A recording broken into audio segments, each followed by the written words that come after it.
بسم اللہ الرحمن الرحیم الحمد للہ رب العالمین والصلاة والسلام علی اشرف الانبیاء وسادۃ الاتقیاء وسید المرسلین خاتم النبیین محمد وعلی آلہ واہل بیتہ وصحبہ اجمعین اما بعد فقد قال اللہ تبارک وتعالی افمن شرح اللہ صدرہ للاسلام فهو علی نور من ربہ فویل للقاسیة قلوبهم من ذکر اللہ اولئک فی ضلال مبین صدق اللہ العظیم۔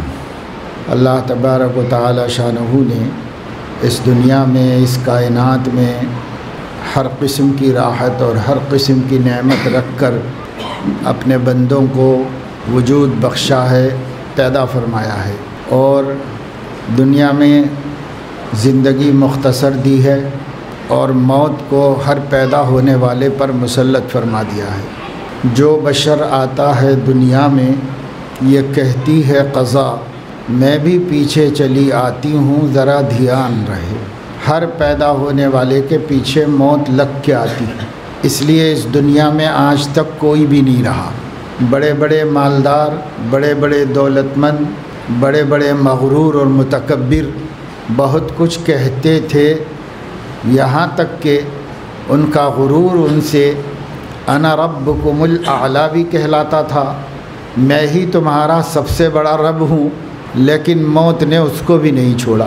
فرعون جس کا دعویٰ یہ تھا الیس لی ملک مصر وہذہ الانہار تجری من تحتی افلا تبصرون، یہ مصر کا ملک اور اس کی نہریں اور اس کا دریا، یہ میں مالک نہیں ہوں تو کون اس کا مالک ہے؟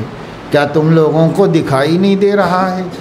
اس لیے میں ہی تمہارا سب سے بڑا رب ہوں، مجھے پوجو، مجھے خدا مانو، میں تمہاری مصیبت دور کروں گا اور میں تمہارے رزق پہنچاؤں گا، یہ کہا کرتا تھا۔ لیکن کیا فرعون بھی موت سے بچا؟ فرعون بھی موت سے نہیں بچا۔ قارون کے پاس اتنا خزانہ تھا کہ قرآن مجید میں اللہ رب العزت نے فرمایا کہ ایک بڑی جماعت تو صرف اس کی چابیاں اٹھاتی تھی، اور خزانے کتنے تھے اللہ بہتر جانتا ہے، لیکن کیا اتنے خزانوں کے باوجود موت سے بچ سکا؟ موت سے کوئی سمجھوتا کر سکا؟ موت سے کوئی لو دو کا معاملہ ہو سکا؟ نہیں ہوا، اور اسے زمین میں دھسنا پڑا، زمین میں دھس رہا ہے۔ نمرود نے اپنے وزیر کو یہ کہا تھا، اس کا نام حامان تھا، کہ ابن لی صرحا لعلی اطلع الی الہ موسیٰ، ایک ٹاور بنا دو بہت اونچا، میں اس کے اوپر چڑھوں اور چڑھ کر کے دیکھوں کہ موسیٰ کا خدا ہے یا نہیں۔ شداد نام ہی اس کا شداد تھا، بڑا شدت پسند، بہت طاقتور آدمی تھا۔ ایک ٹاور بناؤ بہت اونچا، اس ٹاور پہ چڑھ کے دیکھتا ہوں کہ آسمانوں میں موسیٰ کا خدا ہے یا نہیں۔ اطلع الی الہ موسیٰ وانی لاظنہ کاذبا، مجھے تو یہ لگتا ہے کہ یہ جھوٹا آدمی ہے، جھوٹ بول رہا ہے پیغمبر۔ لیکن جب وہ ٹاور بن گیا، مکمل تعمیر ہو گیا، اللہ نے اس ٹاور کو اس بستی پر گرا دیا جس سے سب بستی والے ہلاک ہوئے۔ تو موت سے تو وہ بھی نہیں بچ سکے، کوئی بھی موت سے نہیں بچ سکا۔ انبیاء علیہم السلام کو موت آئی، صحابہ کرام کو موت آئی، اولیاء کو موت آئی۔ دنیا میں کوئی بھی ایسا نہیں ہے جو پیدا ہوا ہے تو مرتا نہ ہو، جس کو پیدا ہونا ہوا ہے اس کو مرنا بھی ضروری ہے۔ ہر جاندار، قرآن کہتا ہے کل نفس ذائقۃ الموت، ہر جاندار موت کا مزہ چکھنے والا ہے۔ ہر جاندار، چاہے چینٹی ہو، چاہے اونٹ ہو، ہاتھی ہو، مرنا تو سب کو ہے۔ بڑے بڑے دولت مند طاقتور اجل نے نہ کسریٰ ہی کو چھوڑا نہ دارا، اسی سے سکندر سا فاتح بھی ہارا۔ سب کو موت ہرا دیتی ہے، کوئی جیت نہیں پاتا موت سے۔ بہت سے لوگ کہتے ہیں اردو زبان میں، اخباروں وغیرہ میں آتا ہے فلاں آدمی دواخانے میں ایڈمٹ ہے اور وہ موت و حیات کی جنگ لڑ رہا ہے، یعنی موت اس کو لے جانا چاہ رہی ہے اور وہ جینا چاہ رہا ہے، تو جنگ چل رہی ہے۔ اور اس جنگ میں ڈاکٹر جو ہیں وہ آکسیجن چلا رہے ہیں، وینٹیلیٹر میں اس کو ڈالے ہوئے ہیں، ڈاکٹر لوگ جو ہیں انجیکشن دے رہے ہیں، دوائیں دے رہے ہیں، اس کو بچانے کی پوری کوشش کر رہے ہیں، اور موت ہے اس کو لے جانے کی پوری کوشش کر رہی ہے۔ اس جنگ میں پوری کی پوری مشنری ہار جاتی ہے اور موت جیت جاتی ہے اور وہ لے کے چلی جاتی ہے اس کو۔ آئے دن ہم دیکھتے ہیں واقعات، کتنے 8-8 10-10 20 لاکھ روپے خرچ کر کے جنگ جیتنا چاہ رہے تھے موت سے، لیکن موت نے جیتنے نہیں دیا، وہی جیت گئی اور چھوڑ کے آ جانا پڑا اور لے جا کے زمین میں دبا دینا پڑا۔ میرے دوستوں، میری بہنوں، موت سے کسی کو مفر نہیں ہے۔ موت ایک ایسی اٹل حقیقت ہے، آج تک دنیا میں کوئی دین دھرم والا اختلاف نہیں کیا اس سے۔ مسلمانوں میں اور غیر مسلموں میں ہزاروں اختلافات ہوں گے، لیکن اس میں کوئی اختلاف نہیں ہے کہ موت آتی ہے اور ہر ایک کو مرنا ہے، کسی کو بھی یہاں رہنا نہیں ہے۔ اس مسئلے میں کسی کا اختلاف نہیں، کریں گے بھی کیسے اختلاف؟ ہر ایک اپنے بڑے کو، چھوٹے کو، پیشوا کو، بزرگ کو مرتا ہوا دیکھ رہا ہے، سب مر رہے ہیں۔ تو ہمارا اس دنیا میں آنا تھوڑی سی مدت کے واسطے ہے، مختصر سے زمانے کے واسطے ہے، پھر مرنا ہے۔ تو اب یہ جاننا چاہیے کہ موت کی حقیقت کیا ہے۔ یہ جو موت آتی ہے ہر کسی کو، اس موت کی حقیقت کیا ہے؟ تو بعض لوگ یہ سمجھتے ہیں کہ موت زندگی کا خاتمہ کر دیتی ہے، پھر آدمی کہیں بھی نہیں رہتا، ختم ہو جاتا ہے۔ جلانے والے جلا دیتے ہیں تو وہ راکھ بن جا کر ختم ہو جاتا ہے، دفنانے والے دفنا دیتے ہیں تو وہ خاک بن کر ختم ہو جاتا ہے، کچھ بھی نہیں رہتا، سب ختم ہو جاتا ہے۔ لیکن اسلام یہ نہیں کہتا ہے۔ جس دین کو ہم مانتے ہیں وہ دین اسلام ہے۔ اسلام یہ نہیں کہتا، اسلام یہ کہتا ہے کہ ہر مرنے والے کو مرنے کے بعد ایک مدت کے بعد اٹھنا ہے۔ یہ ایک زندگی ہے، یہاں سے دوسری جگہ پر جانا ہے۔ جیسے اگر اللہ رب العزت چاہتے تو ہمیں سیدھے سے آسمان سے بھیج دیتے، ہم جیسے آدم علیہ السلام کو پیدا کیا، ہم کو پیدا کرتے دنیا میں بھیج دیتے، لیکن اللہ نے ایسا نہیں کیا۔ ہم کو ماں کی پیٹ میں 9 مہینے رکھتے ہیں اور اس کے بعد پھر دنیا میں پیدا کرتے ہیں اللہ تعالیٰ، یہ بتانے کے واسطے کہ جیسے تم ایک جگہ سے یہاں آئے ہو، ایسے ہی یہ بھی ایک پیٹ ہے، اس میں سے آگے چلے جاؤ گے، اور جیسے ایک چھوٹے سے پیٹ میں سے تم اتنی بڑی دنیا میں آئے ہو، یہ بڑی دنیا بھی برزخ کے مقابلے میں ایک چھوٹا سا پیٹ ہے، اس میں سے نکل کے اس میں جاؤ گے۔ برزخ کہتے ہیں قبر کو، وہ قبر برزخ کا ایک رستہ ہے، ہم ایک گڑھا کھود کے اس کے اندر دفن کرتے ہیں کسی کو، اس کو کہتے ہیں قبر۔ تو یہ جو قبر ہے یہ برزخ ایک عالم ہے، اس عالم میں جانے کا رستہ ہے۔ جیسے کسی راستے سے ہم ماں کے پیٹ سے دنیا میں آ گئے، اسی طرح ایک چھوٹے سے تنگ راستے سے ہم دنیا سے برزخ میں چلے جاتے ہیں، اور برزخ سے آخرت میں چلے جائیں گے، اور آخرت سے پھر جنت یا دوزخ، اس میں ہمارا آخری انجام ہوگا۔ پھر جو جنت میں جائے گا وہ بھی کبھی نہیں مرے گا، اور جو دوزخ میں جائے گا وہ بھی کبھی نہیں مرے گا۔ دوزخ میں بھی موت نہیں آتی کسی کو، جنت میں بھی کسی کو موت نہیں آتی۔ یہاں موت ہے، یہاں سے گزرنا ہے۔ تو موت کے معنی کیا ہے؟ موت کے معنی ہے ایک عالم سے دوسرے عالم میں جانا، ایک عالم سے دوسرے عالم میں جانا۔ ہم پہلے کبھی زمین میں مٹی کی صورت میں تھے، اس مٹی کو اللہ تعالیٰ نے ہمارے والدین کی غذا بنائی، انہوں نے اس مٹی سے فروٹ کھائے، دانے کھائے، اناج کھائے، غلہ کھایا، سبزیاں کھائیں، اور روٹی کھائی، سالن کھایا، سب کھایا۔ وہ سب جو کھایا تھا ہمارے ماں باپ نے، وہ کیا تھا؟ وہ صرف مٹی پانی تھا. اگر سبزی ہے تو مٹی اور پانی ہے، گیہوں ہے تو مٹی اور پانی ہے، چاول ہے تو مٹی اور پانی ہے، اسی سے بنا ہوا ہے.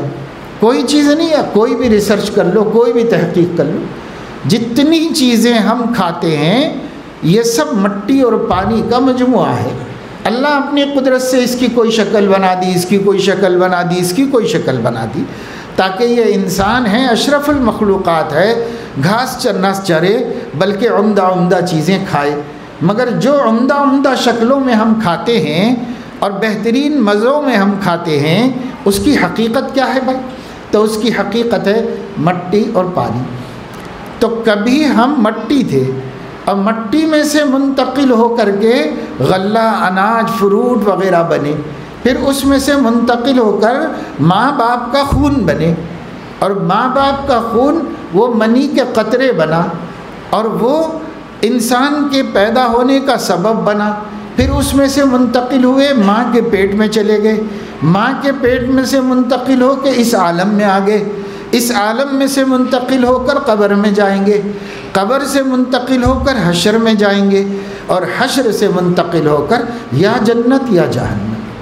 تو یہ ہے ہمارا ایک کنٹینیو سفر. پیچھے سے آ رہے ہیں، آگے جا رہے ہیں. موت کیا ہے؟ ایک جگہ سے دوسری جگہ جانے کا نام ہے.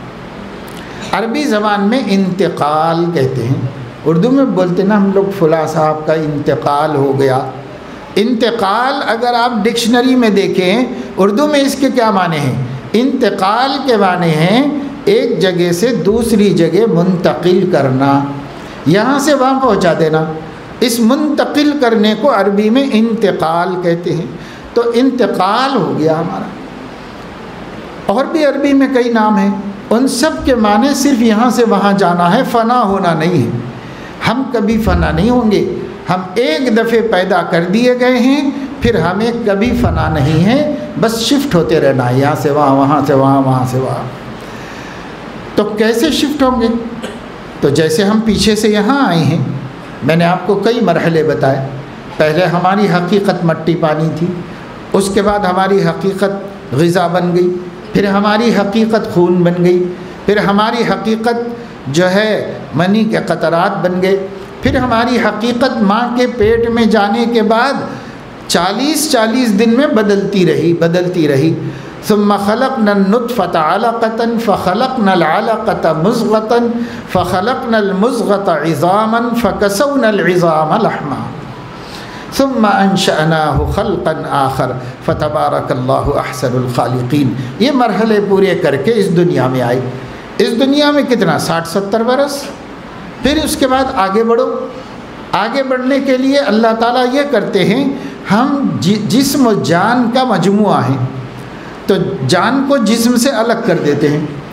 الگ ہو جانے کی وجہ سے پھر ہم یہاں رہنے کے قابل نہیں ہوتے، ہم کو بھیج دینا پڑتا ہے کسی دوسری جگہ پر.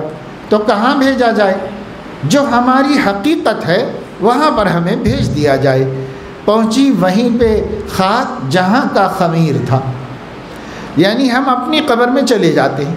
بلکہ علماء نے تو یہ فرمایا ہے آدمی اسی جگہ پر دفن ہوتا ہے جس جگہ کے مٹی سے وہ بنا تھا، اسی جگہ پہ جا کے دفن ہوتا ہے. تو اسی مٹی میں، اسی لیے کوئی دیس میں مرتا ہے، کوئی پردیس میں مرتا ہے، پتہ نہیں اس کی مٹی کہاں کی ہے. جہاں کی مٹی ہے وہیں جا کے دفن ہونا ہے اس کو، وہیں جا کے اسے مٹنا اور ختم ہونا ہے. تو اس میں چلا گیا. وہاں جانے کے بعد اللہ تعالیٰ پھر روح سے ہمارا تعلق دوبارہ قائم کر دیتے ہیں. یہ صرف جانے کے واسطے ہماری جان الگ کر دی جاتی ہے، جسم الگ کر دیا جاتا ہے. جیسے ہی ہم قبر میں دفن کر دیے گئے، ابھی دفن کر کے جانے والے 40 قدم تک بھی نہیں گئے ہوں گے. 40 قدم کتنا ہوتا ہے؟ تھوڑا سا فاصلہ بس. 40 قدم آپ دروازے میں سے یہاں تک آنے تک 40 قدم ہو جائیں گے، گیٹ سے یہاں تک آنے تک. تو آپ نے اپنے کسی عزیز کو قبر کی مٹی میں دفن کر دیا، دبا دیا، مٹی برابر کر دی، دعا فاتحہ کر دی، اب وہاں سے چلے آپ. ابھی 40 قدم نہیں چلیں گے، بلکہ آپ کے چپلوں کی آواز بھی مردے کو قبر میں سنائی دے رہی ہوگی. واپس جانے والے ان کے چپلوں کی جو آواز آتی ہے چلنے والوں کی، وہ چپلوں کی آواز بھی ابھی مردے کو قبر میں سنائی دے رہی ہوگی۔ یأتیہ ملکانہ فیجلسانہ، اس کے پاس دو فرشتے آتے ہیں، ملکان دو فرشتے آتے ہیں، ملک فرشتہ کہتے ہیں۔ یأتیہ ملکان فیجلسانہ، اس کو اٹھا کے بٹھا دیتے ہیں۔ ہم لٹا کے آ گئے تھے سب برابر کر کے، لیکن وہ لوگ اٹھا کے بٹھا دیتے ہیں۔ آپ سوچیں گے کہ صاحب ہم پتھر وتھر لگا دیے تھے، اس میں جگہ کہاں ہے اٹھ کے بیٹھنے کے واسطے؟ لیکن میں نے آپ کو بتایا کہ قبر جو ہے وہ صرف راستہ ہے بھیجنے کا راستہ ہے۔ اس کے بعد وہ ایک عالم میں چلا گیا ہے، جیسے یہ عالم ہے اس سے کہیں بڑے ایک عالم میں چلا گیا ہے۔ اب اس عالم میں کوئی مشکل نہیں ہے۔ فیجلسانہ، فرشتے دونوں مل کے اس کو اٹھا کے بٹھاتے ہیں کہ بیٹھ جاؤ بھائی اٹھ کے، تو وہ اٹھ کے بیٹھ جاتا ہے۔ فیقولان لہ من ربک، تیرا رب کون ہے پوچھتے ہیں۔ وہ آنے والے فرشتے، ان کا نام ہے منکر نکیر۔ منکر کے بھی معنی اجنبی کے ہیں، نکیر کے معنی بھی اجنبی کے ہیں۔ اجنبی مطلب بالکل نیا آدمی۔ ہاں، جب ہم سے کوئی پرانا آدمی ملتا ہے تو ہم کو وحشت نہیں ہوتی۔ اکیلے میں کوئی نیا آدمی آ کے مل جائے تو ہمیں ڈر لگتا ہے، پتہ نہیں اس کا کیا ارادہ ہے، اچھے ارادے سے آیا کہ برے ارادے سے آیا، کیا کرنا چاہ رہا، کیوں آیا یہ نیا آدمی میرے پاس، تو وحشت ہوتی ہے، خوف ہوتا ہے۔ تو یہ دونوں بھی چونکہ ہم کو کبھی دکھے نہیں، پہلی دفعہ آئیں گے قبر میں، کبھی نہیں دیکھا ہم نے ان کو، اور انسانوں میں سے بھی نہیں ہے، فرشتوں میں سے ہیں، اس لیے ہمیں ڈر لگے گا، خوف لگے گا۔ اور پھر ان لوگوں کی ہیئت جو ہوگی نا وہ بھی خطرناک، خوفناک، ان کے گھنگریالے بال ہوں گے اور ان کی آنکھیں آگ کے شعلے ہوں گے، جیسے دہکتا انگارہ ہوتا ہے ایسے ان کے آنکھیں ہوں گی، ان کے دانت بہت بڑے ہوئے ہوں گے، ان کے ہاتھ کے اندر ایک لوہے کا گرز ہوگا۔ گرز عام طور سے شاید بچے تو نہ سمجھ سکے، تو آپ کو سمجھانے کے لیے بتاتا ہوں۔ آپ نے بستی کے کنارے کہیں ہنومان کھڑا ہوا دیکھا ہوگا۔ ہنومان کے پاس ایک نیچے موٹا گول بال کی طرح اور اس کے اوپر دم ہوتی ہے، وہ پکڑا ہوا ہوتا ہے، وہ اس کے ساتھ میں ہوتا ہے، وہ گرز ہے۔ اس کو اٹھا کے ایک مارو تو سر پھٹ جائے گا، وہیں ختم ہو جائے گا انسان۔ تو وہ لوگوں سے مارنے کا ایک اسلحہ، ایک پرانے زمانے کے جنگی ہتھیار ہے۔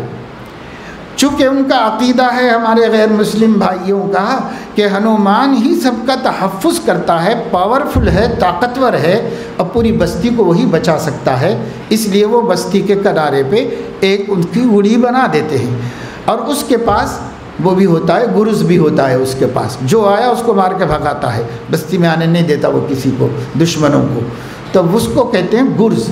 یہ جو دو فرشتے آئیں گے نا، ان کے ہاتھ میں بھی گرز ہوگا لوہے کا، اور وہ بہت خطرناک وزندار ہوگا ان کے ہاتھوں میں، سمجھے نہیں؟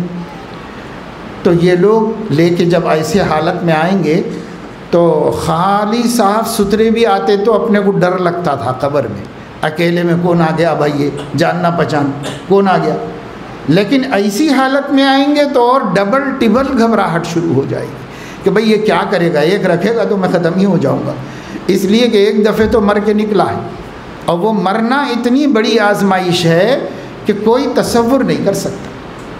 ایک حدیث میں ہے کہ ایک آدمی جب مرتا ہے، مرتے وقت کی کیفیت کو سکرات کہتے ہیں عربی میں، سکرات۔ یہ اتنی سخت تکلیف ہے کہ تلوار کی 300 کانٹوں سے جو تکلیف ہوتی ہے، یعنی کوئی آدمی تلوار لے کے کسی پر 300 جگہ زخم مار دے، تلوار مار کے زخمی کر دے، تو 300 تلوار کی زخموں سے آپ کو یا کسی انسان کو جو تکلیف اور ٹیس اور چبھن ہو سکتی ہے، موت، روح نکلنے کی تکلیف اس سے بھی زیادہ تکلیف ہوتی ہے۔ حضرت علیہ السلام جب اس دنیا سے تشریف لے جا رہے تھے، آخری بات جو آپ کی زبان مبارک سے لوگوں نے سنی، وہاں موجود لوگوں نے سنی، وہ یہ تھی، لا الہ الا اللہ ان للموت سکرات۔ آخری کلمہ طیبہ پڑھا آپ نے، لا الہ الا اللہ، اور اس کے بعد فرمایا ان للموت سکرات، یقیناً موت میں بڑی تکلیف ہے، بہت تکلیف ہے موت کے اندر۔ یہ جو آپ پہ بیت رہی تھی اس کا ذکر امت کو سنانے کے لیے فرمایا ان للموت سکرات۔ اور اس کے بعد ایک دعا فرق اللہم بالرفیق الاعلی، اے اللہ بس اب آپ کا ساتھ ساجھا چاہتا ہوں اور آپ کا ساتھ ہو جانا چاہتا ہوں، آپ کی صحبت چاہتا ہوں، بس اس دنیا سے ہٹ جانا چاہتا ہوں۔ یہ دعا کی اور آنکھیں بند کر لی اور اس دنیا سے رخصت ہو گئے۔ لیکن یہ جو 300 تلواروں کے زخموں سے زیادہ ٹیس اور تکلیف ہے موت کی، وہ اگر مومن نے ایمان والی زندگی گزاری ہوگی تو اتنی آسانی سے نمٹ جائے گی جیسے آٹے میں، بھیگے ہوئے آٹے میں آپ کو بال نظر آ جائے تو آپ وہ بال کو کھینچیں گے تو جتنی آسانی سے اس میں سے نکل جائے گا، مومن کی روح اتنی آسانی سے نکل جائے گی۔ یعنی اسے پتہ نہیں چلنے دیں گے اللہ پاک، اس کے ایمان کی برکت سے، اس کی نماز کی برکت سے، اس کے روزے کی برکت سے، اس کے اعمال کی برکت سے اس کو پتہ چلنے نہیں دیں۔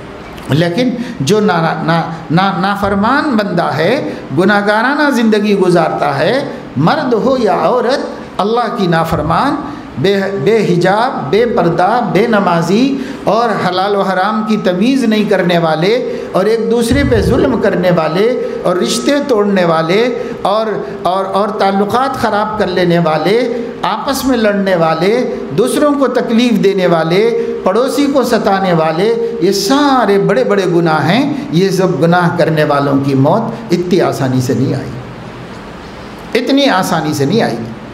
اور کافر کی موت تو اتنی خطرناک ہے کہ حضور علیہ السلام نے فرمایا اگر باریک کپڑا پانی میں بھگا کر کے کانٹے کے درخت پر ڈال دیا جائے، ببول کا سوکھا وہ ٹہنی ہوتی ہے نا، سب اس کے کانٹے کانٹے ہوتے ہیں، اگر اس کے اوپر ڈال دیا جائے پھر اس کپڑے کو کھینچا جائے تو جس طرح پھٹ کر ٹکڑے ٹکڑے ہو کر نکلے گا، اسی طریقے سے کافر کی روح نکلے گی، اتنی تکلیف کے ساتھ، اور جسم کے ہر جوڑ میں چھپنے کی کوشش کرے گی تو فرشتے کوڑے مار مار کے اس کو نکالیں گے۔ تو اتنی تکلیفوں سے گزر کے بیچارہ مرا ہے، اور جب مرا ہے تو اس کے بعد نہلا دھلا کر کے ہم لے کے گئے، نماز پڑھے اور اس کے بعد قبر میں لے جا کے رکھ دیا، تو ابھی لوگ 40 قدم جانے بھی نہیں پائے کہ 2 فرشتے آ گئے، اکیلے میں اندھیرے میں اس کی قبر کے اندر 2 فرشتے آ گئے، عجیب و غریب فرشتے، بالکل اجنبی قسم کے، منکر نکیر اجنبی لوگ آ گئے۔ اب 2 صورتیں ہوں گی، نیک آدمی ہوگا تو یہ فرشتوں کو قریب میں نہیں آنے دیا جائے گا۔ کون نہیں آنے دیں گے؟ اللہ کے نبی صلی اللہ علیہ وسلم نے فرمایا ایک طرف نماز کھڑی ہو جائے گی، ایک طرف قرآن کھڑا ہو جائے گا، ایک طرف اس کی خیرات کھڑی ہو جائے گی، اس طرح اس کے اعمال صالحہ اس کو چاروں طرف سے گھیر لیں گے۔ جب یہ فرشتے آئیں گے تو وہ خود کہے گا، قرآن کہے گا بھائی آپ ادھر سے ہٹیے، ادھر سے مت آئیے، میں اس کا محافظ ہوں، اس نے میرا حق ادا کیا ہے، اس نے مجھے سیکھا پڑھنا اور اس کو پڑھتا رہا، مجھے سمجھا، میرے اوپر عمل کیا، میرے مطابق زندگی گزاری، میرے حلال کو حلال سمجھا، میرے حرام کو حرام سمجھا، ادھر سے تو میں جانے نہیں دوں گا، میں آپ دوسری طرف سے جائیے، ادھر سے تو جانے نہیں دوں گا۔ فرشتے سرانے سے نہیں آنے پائیں گے تو داہنی طرف سے آئیں گے، داہنے سے نماز کھڑی ہو جائے گی، عمر بھر نماز پڑھتا رہا، نہ سردیوں میں چھوڑا نہ گرمیوں میں چھوڑا، جب دیکھو اذان ہوئی فوراً مسجد میں موجود، اور اس نے پابندی سے نماز پڑھی ہے، میرا حق اس نے ادا کر دیا، میں اس کی حفاظت کرنے کے لیے یہاں کھڑا ہوں، آپ ادھر سے نہیں آ سکتے، آپ دوسری سائڈ سے جائیے۔ تو فرشتے ادھر سے آئیں گے، ادھر سے روزہ کھڑا ہو جائے گا، ادھر سے آئیں گے، ادھر سے اس کی خیرات اور نیکی کھڑی ہو جائے گی، تو کدھر سے بھی فرشتہ اس سے بات نہیں کر سکے گا۔ یہ فرشتہ کہے گا بھائی تم سو جاؤ آرام سے، اس واسطے کہ تم اللہ کی حفاظت میں اور اپنے اعمال کے گھیرے میں ہو، اپنے اعمال کے حصار میں ہو، تو جاؤ ہم جا رہے ہیں واپس۔ وہ چلی جائیں، لیکن اگر اس کی مدد کرنے والا کوئی بھی نہیں ہے قبر میں تو پھر فرشتہ بٹھائے گا، اب پوچھے گا من ربک ما دینک من ھذا الرجل الذی بعث فیکم، تیرا رب کون ہے؟ کہے گا اللہ۔ تیرا دین کیا ہے؟ میرا دین اسلام ہے۔ یہ کون ہیں جن کو بھیجا گیا تھا؟ یہ کون ہیں؟ یہ میرے نبی ہیں، انہوں نے مجھے ہدایت دی، رستہ دکھایا، اور ان کا کہنا مان کے تو میں اسلام پہ جاؤں۔ اچھا یہ سب باتیں تمہیں کیسے معلوم ہوئی؟ تو اس نے کہا میرے اللہ نے ایک کتاب نازل کی، قرآن، اس قرآن نے مجھے یہ سب باتیں بتائی تھی۔ بس یہ 4 سوال، یہ 4 جواب۔ اس کے بعد فرشتہ کہے گا کہ سو جاؤ جیسے پہلی شب کی دلہن سوتی ہے، آرام سے بے فکر ہو کر سو جاؤ، دلہن کی نیند کی طرح تم نیند لو اور آرام سے سو جاؤ۔ سلا کر کے فرشتہ چلا جاتا ہے۔ آسمان سے اللہ رب العزت فرماتے ہیں صدق عبدی ففرشوہ من الجنہ والبسوہ من الجنہ وافتحوا لہ بابا الی الجنہ، میرے بندے نے ٹھیک ٹھیک جواب دیا ہے، میرے بندے کے لیے جنت سے بستر لا کے بچھاؤ، جنت کے کپڑے لا کے پہناؤ، اور جنت سے کھڑکی کھول دو تاکہ اچھی ہوا، ٹھنڈی ہوا، خوشبودار اس کو آرام سے سلا دی۔ اگر ہم صبح کے سہانے وقت میں جب ٹھنڈی ہوا چل رہی ہو، تھکے ہارے بھی ہوں، تو جب ہم وہاں لیٹے ہوں گے اور صبح کی سہانی ہوا چلے گی تو اس ٹھنڈی ہوا میں اور معتدل موسم میں ایسی گہری اور آرام کی نیند آئے گی کہ ہمیں کچھ پتہ ہی نہیں چلے گا دنیا میں کیا ہو رہا ہے، ایسی نیند آئے گی۔ جب جنت سے کھڑکی کھول دی جائے گی، یہ مومن بندہ ایسا آرام سے سو جائے گا کہ اس کو نیند لگ جائے گی، جتنی تکلیف موت کی ہوئی تھی وہ ساری تھکاوٹ ختم ہو جائے گی اور آرام سے سو جائے گی۔ یہ ہے دینی زندگی گزارنے کا انجام، یہ ہے ایمان والی زندگی گزارنے کا فائدہ۔ دنیا میں 60-70 برس رہیں اور پتہ نہیں برزخ میں ہمیں 100 200 500 800 1000 برس جب تک قیامت نہیں قائم ہوگی رہنا پڑے گا۔ دنیا کے آرام کو تو ہم نے سوچا کہ کیسے آرام ملے، کیسا اچھا گھر بناؤں، کیسے آرام سے رہوں، کیسے آرام کی زندگی، لیکن آخرت کی اور برزخ کے آرام کو ہم نے نہیں سوچا کہ بھئی برزخ میں بھی تو آرام چاہیے ہم کو، اور یہ آرام ملتا ہے اچھے اعمال کے کرنے سے، اچھے اعمال کے کرنے سے یہ آرام ملتا ہے۔ اس آرام کی ہمیں کوئی آرزو بھی نہیں ہے، فکریں بھی نہیں ہیں۔ اللہ کے نیک بندے جب جنت میں گئے تو اللہ تبارک و تعالی شانہ نے قبر ہی سے ان کے لیے راحت کا سامان فرما دیا، قبر ہی سے راحت کا سامان فرما دیا۔ ایک خاتون کو انتقال ہوا، حافظ ابن رجب حنبلی رحمۃ اللہ علیہ بڑے محدث گزرے ہیں، انہوں نے لکھا ہے کہ ایک خاتون کا انتقال ہوا اور اس کی تدفین کر دی گئی۔ پہلے زمانے میں چور بہت ہوتے تھے، اس زمانے میں تو چور بہت کم ہو گئے، چوریاں دوسری طریقے سے ہو رہی ہیں۔ اب دین کی چوری، ایمان کی چوری، حیا کی چوری، اخلاق کی چوری، یہ چوریاں بڑھ گئی ہیں۔ مال کی چوری کم ہو گئی ہے اس زمانے میں، لیکن یہ چوریاں بڑھ گئی۔ پہلے زمانے میں چور مختلف چوریاں کرتے تھے۔ ایک چور ہوتا تھا اس کو نباش کہتے تھے، وہ کفن چور ہوتا تھا۔ کفن چور، کفن چور کا کیا مطلب؟ اس زمانے میں کپڑا بہت نہیں تھا، ہاتھوں سے بندھا جاتا تھا، دھاگا بنایا جاتا تھا، پھر چرخے پہ دھاگا تیار کر کے کپڑے بند لیتے تھے گھروں میں۔ وہ کپڑے مشکل سے مارکیٹ میں کہاں ملتے، بہت مشکل سے کپڑا میسر آتا تھا، تو کپڑے کی قیمت بہت ہوتی تھی اور لوگوں کی ضرورت ہوتی تھی۔ تو بعض لوگوں نے کیا پیشہ بنا لیا تھا کہ کوئی بھی نیا مردہ دفن ہوتا تو ہر مردے کو نیا کپڑا دیتے ہیں، کفن میں نئے کپڑے میں کفناتے ہیں اس کو۔ یہ چلا جاتا رات میں تھوڑا سا قبر ابر کھود کے اس کا ہاتھ ڈال کے کفن پکڑ کے کھینچ لیتا زور سے۔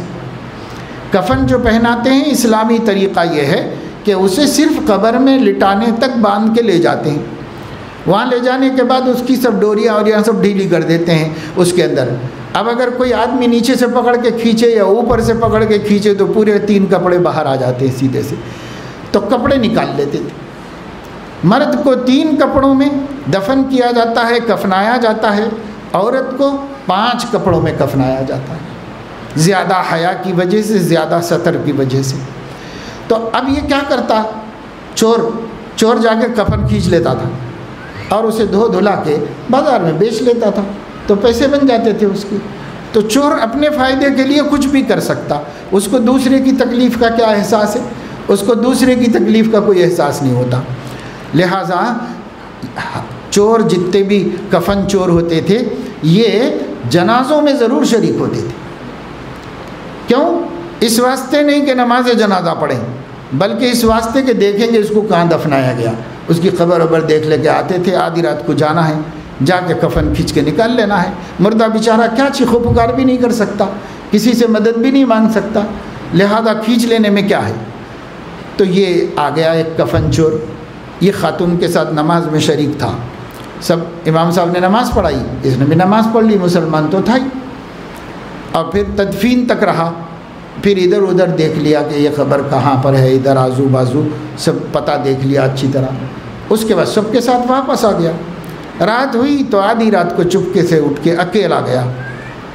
اکیلا جا کر کے ہماری بہنیں خاص طور سے غور سے سنیں کہ کتنی بڑی فضیلت کی بات ہے یہ کہ اکیلا گیا۔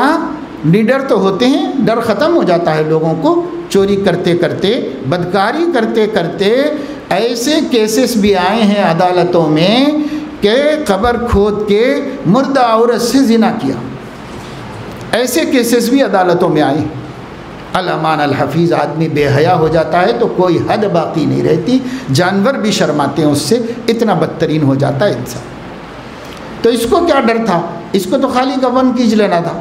اتنی جا کر کے تھوڑی مٹی ہٹائی اور پھر پتھر ہٹایا اور اندر ہاتھ ڈال کے کفن کھینچنا چاہا، تو اس سے پہلے اس نے دیکھا کہ یہ قبر ویسی نہیں ہے جیسے قبریں ہوتی۔ نظر پڑی، پتھر ہٹاتے ہی دیکھا کہ بہت بڑی دنیا ہے اندر اور انتہائی روشن ہے، ایسی روشنی کبھی نہیں دیکھا تھا، ایسی روشن دنیا ہے اندر۔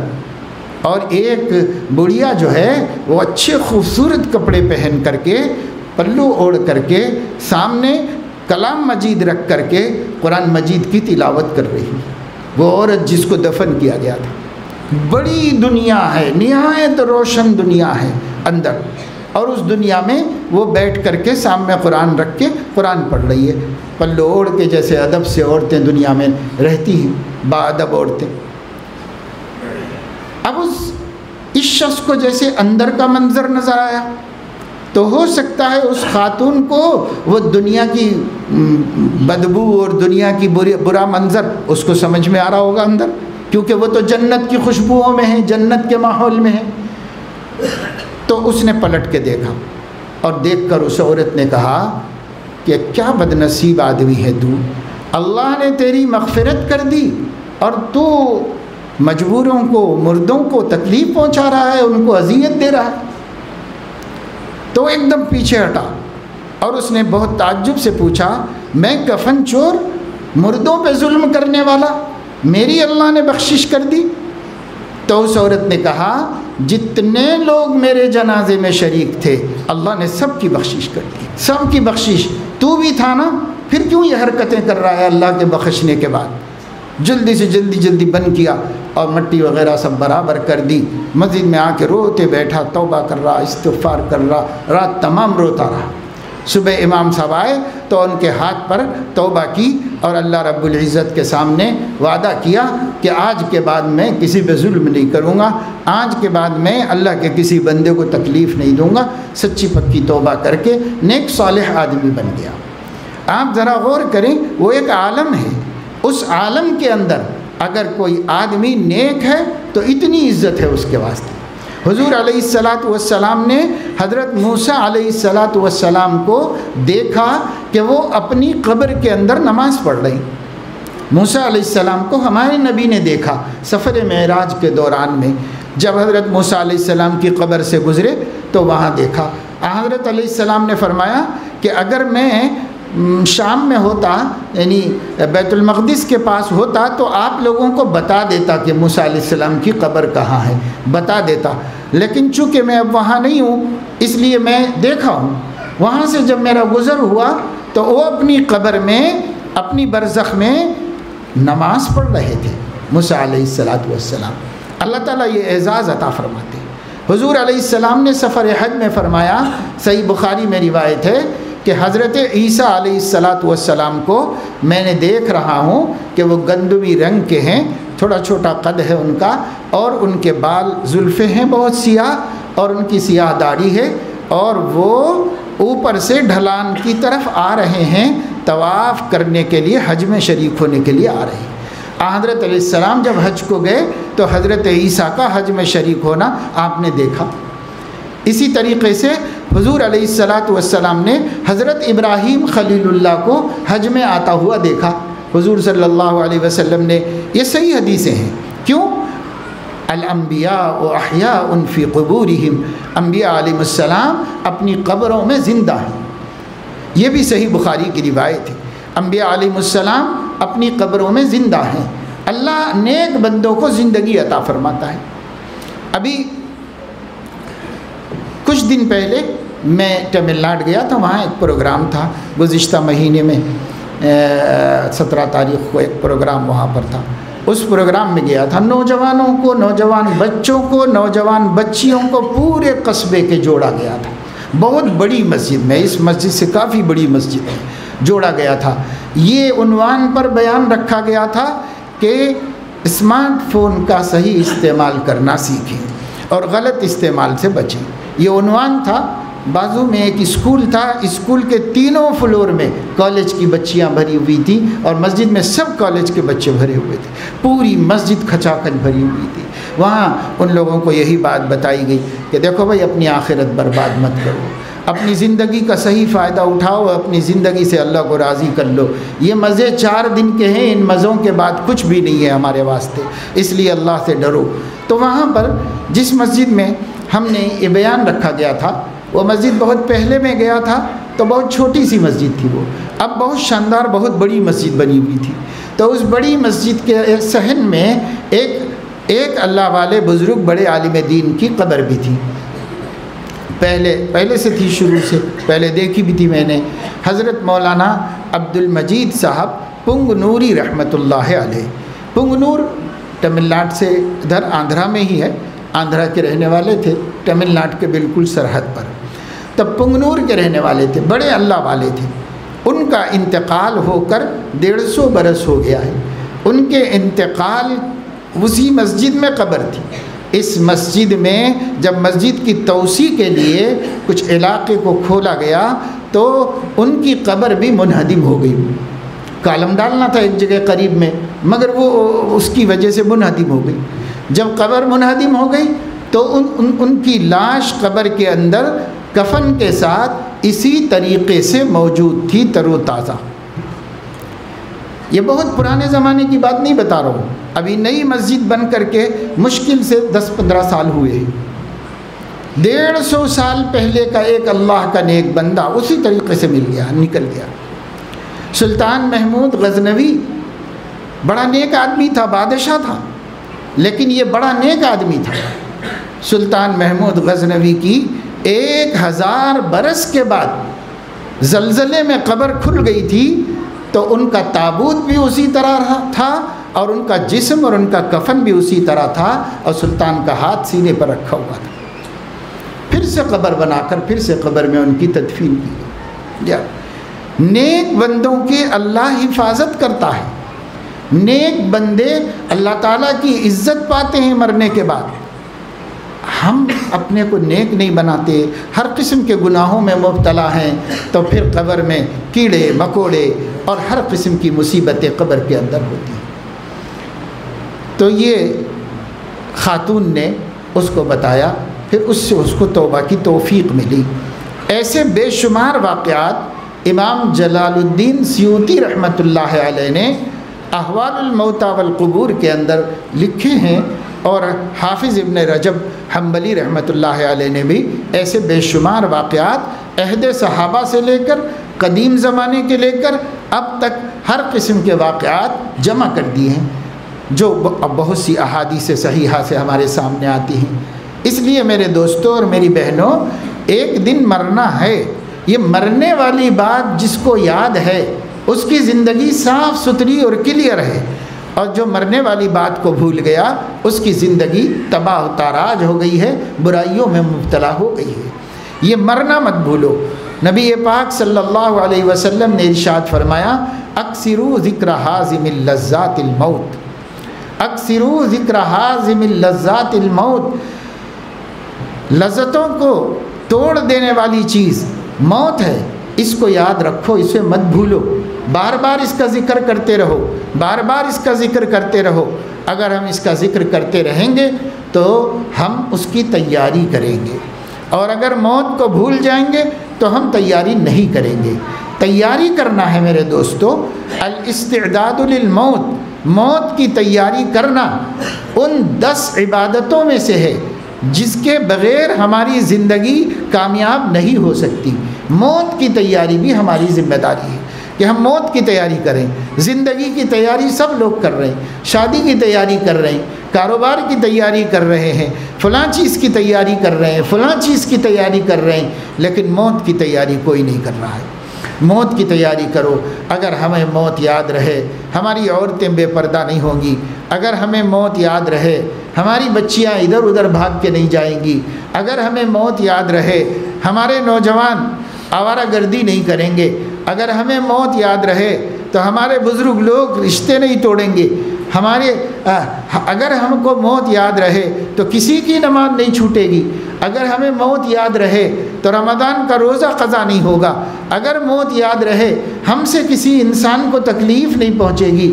ہم انسان حقیقی معنوں میں انسان بنیں گے، وہی بنے گا جس کے سامنے اس کی موت ہے، اور وہ اپنی موت کو بھلی بنانا چاہتا ہے، وہ اپنی موت کو عمدہ بنانا چاہتا ہے۔ جو بنانا چاہتا ہے وہی کامیاب ہوگا، اور جو نہیں بنانا چاہتا وہ ناکام ہو جائے گا۔ آج میرے دوستو بزرگوں، ان مجلسوں محفلوں کا اصل مقصد یہی ہے کہ جو حقیقت جس کا سب کو سامنا کرنا ہے ہم بھلا کر جی رہے ہیں، وہ حقیقت یاد رکھنے والے ہم بن جائیں۔ اس کو بھلا کر زندگی مت گزارو، اس کو ہمیشہ دھیان میں رکھو، اس کو ہمیشہ سامنے رکھو۔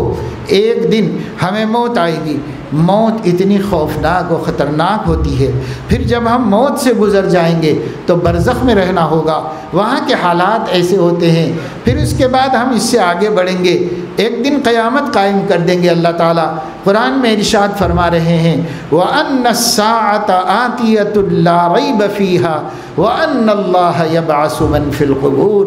دیکھو مسلمانوں، اچھی طرح سمجھ لو، قیامت آنے والی ہے، اس میں کوئی شک نہیں۔ ان الساعۃ آتیۃ لا ریب فیہا، قیامت آنے والی ہے، اس میں کوئی شک نہیں ہے۔ وَأَنَّ اللَّهَ يَبْعَثُ مَن فِي الْقُبُورِ، اور اللہ تعالیٰ یقیناً ہر قبر کے گڑے مردے کو اٹھائے گا، دوبارہ اٹھائے گا اور اپنے سامنے لائے گا۔ تو موت بھی قیامت کے دن ہمیں اٹھنا بھی ہے، اور اللہ تبارک و تعالیٰ شانہ کے سامنے جانا ہے۔ ایک ایک بندے کا اللہ پاک حساب لیں گے، ایک ایک بندے کا اللہ پاک حساب لیں گے۔ ہم مجھے دینا ہے، آپ کو دینا ہے، چھوٹے کو دینا ہے، بڑوں کو دینا ہے، مردوں کو، عورتوں کو، مالداروں کو، غریبوں کو، سب کو حساب دینا ہے اللہ رب العزت کو۔ مومنین بھی خدا کے سامنے لائے جائیں گے، کفار بھی، سب کا اللہ حساب کرے گا، اور ان کو ان کا مقام اور ٹھکانہ بتا دے گا، پہنچا دے گا اللہ رب العزت۔ اس دن کو کہتے ہیں حساب اور میزان کا وقت، یہ بھی ہمارے سامنے آنے والا ہے۔ پھر اس کے بعد ایک مرحلہ ہے، اگر ہمارے لیے طے کر دیا گیا کہ بھائی اس کو جنت میں جانا ہے، تو بھی جنت میں جانے کے واسطے جہنم کے اوپر بنے ہوئے اوور برج پر سے جانا پڑے گا، اور وہ اوور برج جو ہے وہ تلوار سے تیز ہے، بال سے باریک ہے، اور اس پر اندھیرا ہے، اس پر سے ہو کے جانا پڑے گا۔ اس کے اوپر سے نکل گئے تو سامنے جنت ہوگی، اور اگر نہیں نکل سکے تو کٹ کے جہنم میں گریں گے، کیونکہ نیچے جہنم ہے، اس کے اوپر سے گزرنا ہے۔ یہ ساری چیزیں بولنے کو تو بہت آسان ہیں، لیکن میرے دوستوں، عزیزوں، بہنوں، یہ زندگی اگر صحیح طریقے سے گزرے گی تو یہ سب کام آسان ہو جائیں گے، اور اگر یہ زندگی اللہ کی نافرمانی، بغاوت، سرکشی، نبی پاک صلی اللہ علیہ وسلم کو تکلیف دینے میں، ان کے دین کو جھٹلانے میں، ان کی سنتوں کا مذاق اڑانے میں گزرے گی تو پھر یہ ساری مشکلات ہمارے سامنے ہیں، کوئی مدد کرنے والا نہیں ہوگا۔ ما لہم من دون اللہ من ولی ولا نصیر، اللہ فرما رہے ہیں اگر کوئی پکڑا جائے گا کوئی مددگار نہیں ہوگا، کوئی اس کا دوست نہیں ہوگا، سب لوگ اپنے دم دبا کے بھاگیں گے۔ آج دیکھو دنیا میں ایک آدمی کو ATS والے اٹھا لیں، جیسے ہی اس کو اٹھا لیں گے اس کے دوست اپنے موبائلوں میں سے اس کا نمبر بھی ڈیلیٹ کر دیں گے، جی نہیں، کوئی مدد کرنے والا نہیں ہوگا، کوئی ساتھ دینے والا نہیں ہوگا، سب چھپیں گے۔ جو لوگ اس کا ساتھ دے رہے تھے کسی غلط کام میں، وہ بھی کہیں گے کہ تجھے جا کے مرنا ہے، تو مر، تو جا کے جیل میں پھنس، ہم جا کے کہیں اور چھپ جائیں گے۔ اپنے آپ کو جیسے دوست اس دنیا میں دنیا کی مصیبتوں سے بچنے کے لیے ہاتھ دے دیتے ہیں، قیامت کی مصیبتوں سے بچنے کے لیے دوست تو دوست، ماں باپ اولاد کو ہاتھ دے دیں گے، اولاد ماں باپ کو ہاتھ دے دیں گے۔ یوم یفر المرء من اخیہ وامہ وابیہ وصاحبتہ وبنیہ لکل امرئ منہم یومئذ شأن یغنیہ۔ باپ بچوں سے کہے بیٹا میرے سے بات مت کرو، میں اپنی فکر میں ہوں۔ بچے کہیں گے، ایک حدیث میں آتا ہے کہ ایک بچہ حساب کتاب کرائے گا، اس کے پاس صرف ایک نیکی کی کمی پڑ جائے گی، ایک نیکی کی، صرف ایک ڈال دو تو اس کا نیکی کا پلڑا جھکے گا، اور جھکے گا تو کامیاب ہو جائے گا۔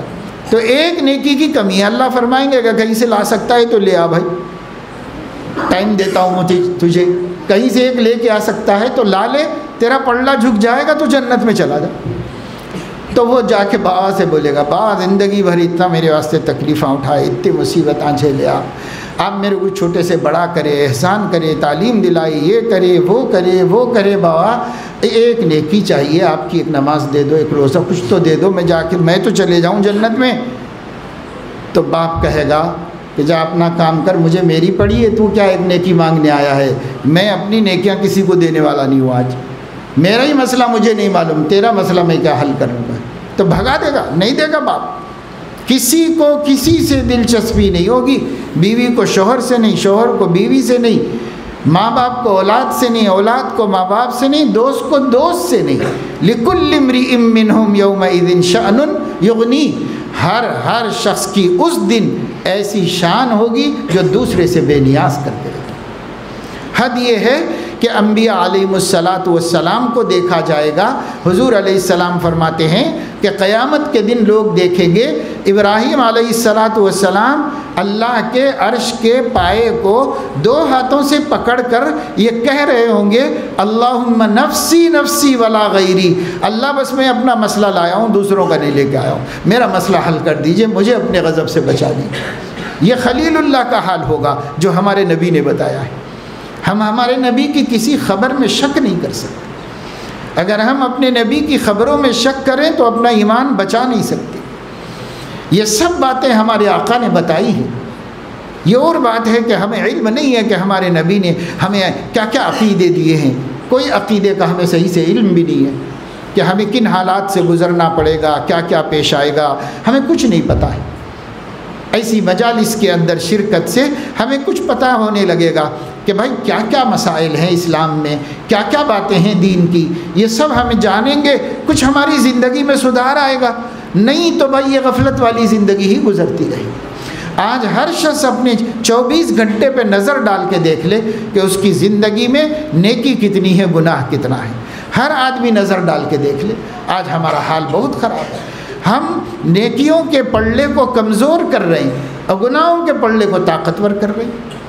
آپ نے سنا ہوگا کہ مالک بن دینار رحمۃ اللہ علیہ ایک بڑے اللہ والے بزرگ بنے ہیں بعد میں، لیکن پہلے شرابی کبابی تھے، شراب پیا کرتے تھے اور گندے کاموں میں رہا کرتے تھے، محنت مزدوری کرتے، اور جب شام کو مزدوری ملتی، پیسے ملتے تو سیدھا جا کر کے شراب خرید کے لاتے اور شراب پی کے پڑے رہتے تھے۔ ان کی ایک چھوٹی بیٹی تھی، وہ بیٹی سے بہت پیار محبت کرتے تھے، تو جیسے وہ آ جاتے تو بیٹی ان کے گود میں آ کے بیٹھ جاتی تھی، اور یہ باپ جو ہے وہ پیالے میں شراب ڈال کے پینا چاہتا تو اگر یہ موجود رہتی بچی تو پینے نہیں دیتی تھی، کیونکہ بچے فطرت پر ہوتے ہیں اور فطرت میں شراب سے نفرت ہے۔ ہر انسان کی فطرت میں اللہ نے شراب سے نفرت رکھی ہے، لیکن جب فطرت مسخ ہو جاتی ہے تو پھر گندی چیزیں اچھی لگنے لگتی ہیں، ورنہ اللہ نے ہر انسان کی فطرت میں گندے کو گندا رکھا، اچھے کو اچھا رکھا۔ آپ دیکھو، آپ کو لاکھوں غیر مسلم ایسے ملیں گے جو گندی چیز کے قریب نہیں جاتے، وہ فطرت کے مطابق، وہ اسلام کی وجہ سے نہیں، ان کا اپنا نیچر ان کو روکتا ہے، کیونکہ انسان کا نیچر خراب نہیں ہوتا تو وہ اچھا ہی ہوتا ہے، چاہے کسی دین دھرم کا آدمی ہو۔ یہ تو اسلام کا کرم ہے کہ اسلام پھر بھی تعلیم دیتا ہے اور سمجھاتا ہے اور سکھاتا ہے، ورنہ فطرت میں اللہ نے رکھا ہے۔ تو بچی چھوٹی تھی، وہ چھوٹی بچی اس کے پیالے کو ڈھکل دیتی تھی، کبھی ضد کرتی تھی، کبھی لاڑ کرتی تھی، بہرحال گراتی تھی، پینے نہیں دیتی تھی، مگر وہ بچی کی پیار میں خاموش بیٹھ جاتا اور جتنا موقع مل گیا وہ پی جاتا تھا۔ اس طرح یہ بندہ پیتا رہا، زندگی ایسے ہی شرابی کبابی گزرتی رہی۔ اس کی وہ بچی جو تھی، اس بچی کا انتقال ہو گیا، چھوٹی عمر ہی میں بچی کا انتقال ہو گیا۔ اس کا بہت غم اس کو ہوا اور اس غم سے بے چین رہنے لگا۔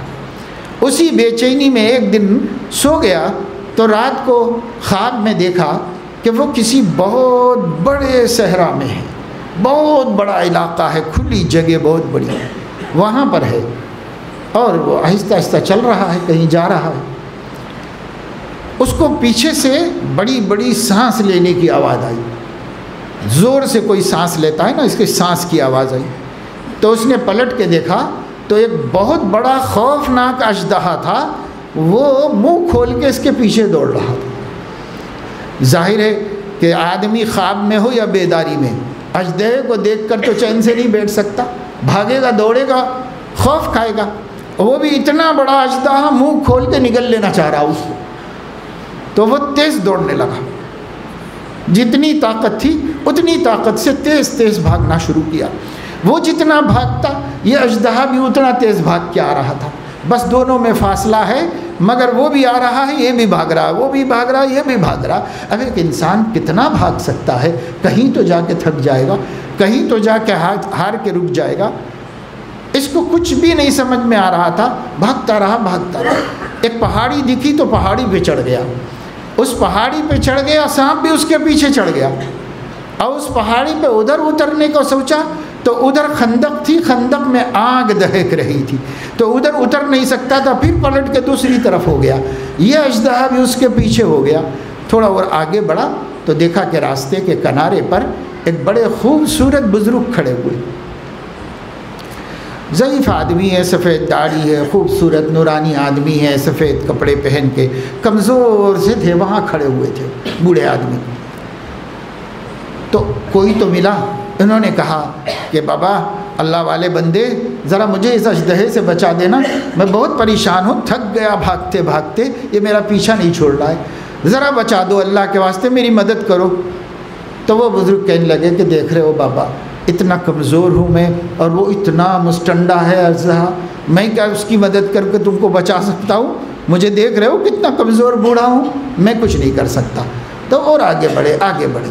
تو تھوڑی دور جانے کے بعد دیکھا کہ ایک اچھا خوبصورت علاقہ ہے، ہرا بھرا، اس میں گھسے تو اس میں ایک خوبصورت عمارت دیکھی، بلڈنگ بنی ہوئی تھی۔ اس بلڈنگ کی کھڑکی میں اپنی بیٹی کو دیکھا کہ بیٹی کھڑی ہوئی تھی وہاں پر۔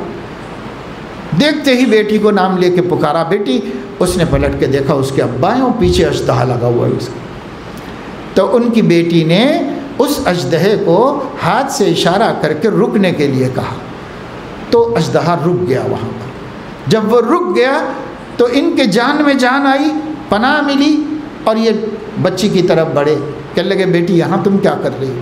بیٹی نے کہا ابو ہمارا تو انتقال ہو گیا تھا نا، ہم چھوٹے چھوٹے جتنے بھی نابالغ بچے مر جاتے ہیں، یہ حضرت ابراہیم علیہ السلام کے حوالے کر دیے جاتے ہیں، ہم ان کی کفالت میں، ان کی سرپرستی میں اپنی زندگی آخرت کی گزار رہے ہیں، برزخ کی زندگی ہے، برزخ کی زندگی گزار رہے ہیں۔ تو کہنے لگے کہ بیٹا یہ کیا میرے ساتھ ہوا، میں تو بہت پریشان ہوں نا، میں کیسے بچوں اس اژدہے سے، اتنا بڑا دشمن میرے پیچھے کیوں لگ گیا؟ تو بیٹی نے کہا کہ ابا وہ اژدہا جو ہیں وہ آپ کے کمائے ہوئے گناہ ہیں، آپ کی بدعملیاں ہیں، اتنی زیادہ ہیں کہ ایک طاقتور اژدہا بن گئے ہیں، اور ایک بزرگ جو آپ کو ملے تھے وہ آپ کی نیکیاں ہیں اتنی کم ہیں، اتنی کمزور ہیں کہ ایک بوڑھے بزرگ کی شکل میں اللہ نے آپ کو دکھا دی۔ اب اللہ نے آپ کو دونوں منظر بتا دیے کہ کل قیامت میں ترازو تولی جائے گی، کھڑی کی جائے گی، اعمال تولے جائیں گے تو تمہارے برے اعمال کتنے طاقتور ہیں اور تمہارے نیک اعمال کتنے کمزور ہیں، اللہ نے تم کو زندگی میں بتا دیا۔ ابو اللہ کے واسطے توبہ کر لو، اپنی زندگی بدلو، برائیوں کو کم کرو، نیکیاں بڑھاؤ اور اپنی نیکی کو طاقتور بناؤ تاکہ قیامت کے دن کامیاب ہو سکو۔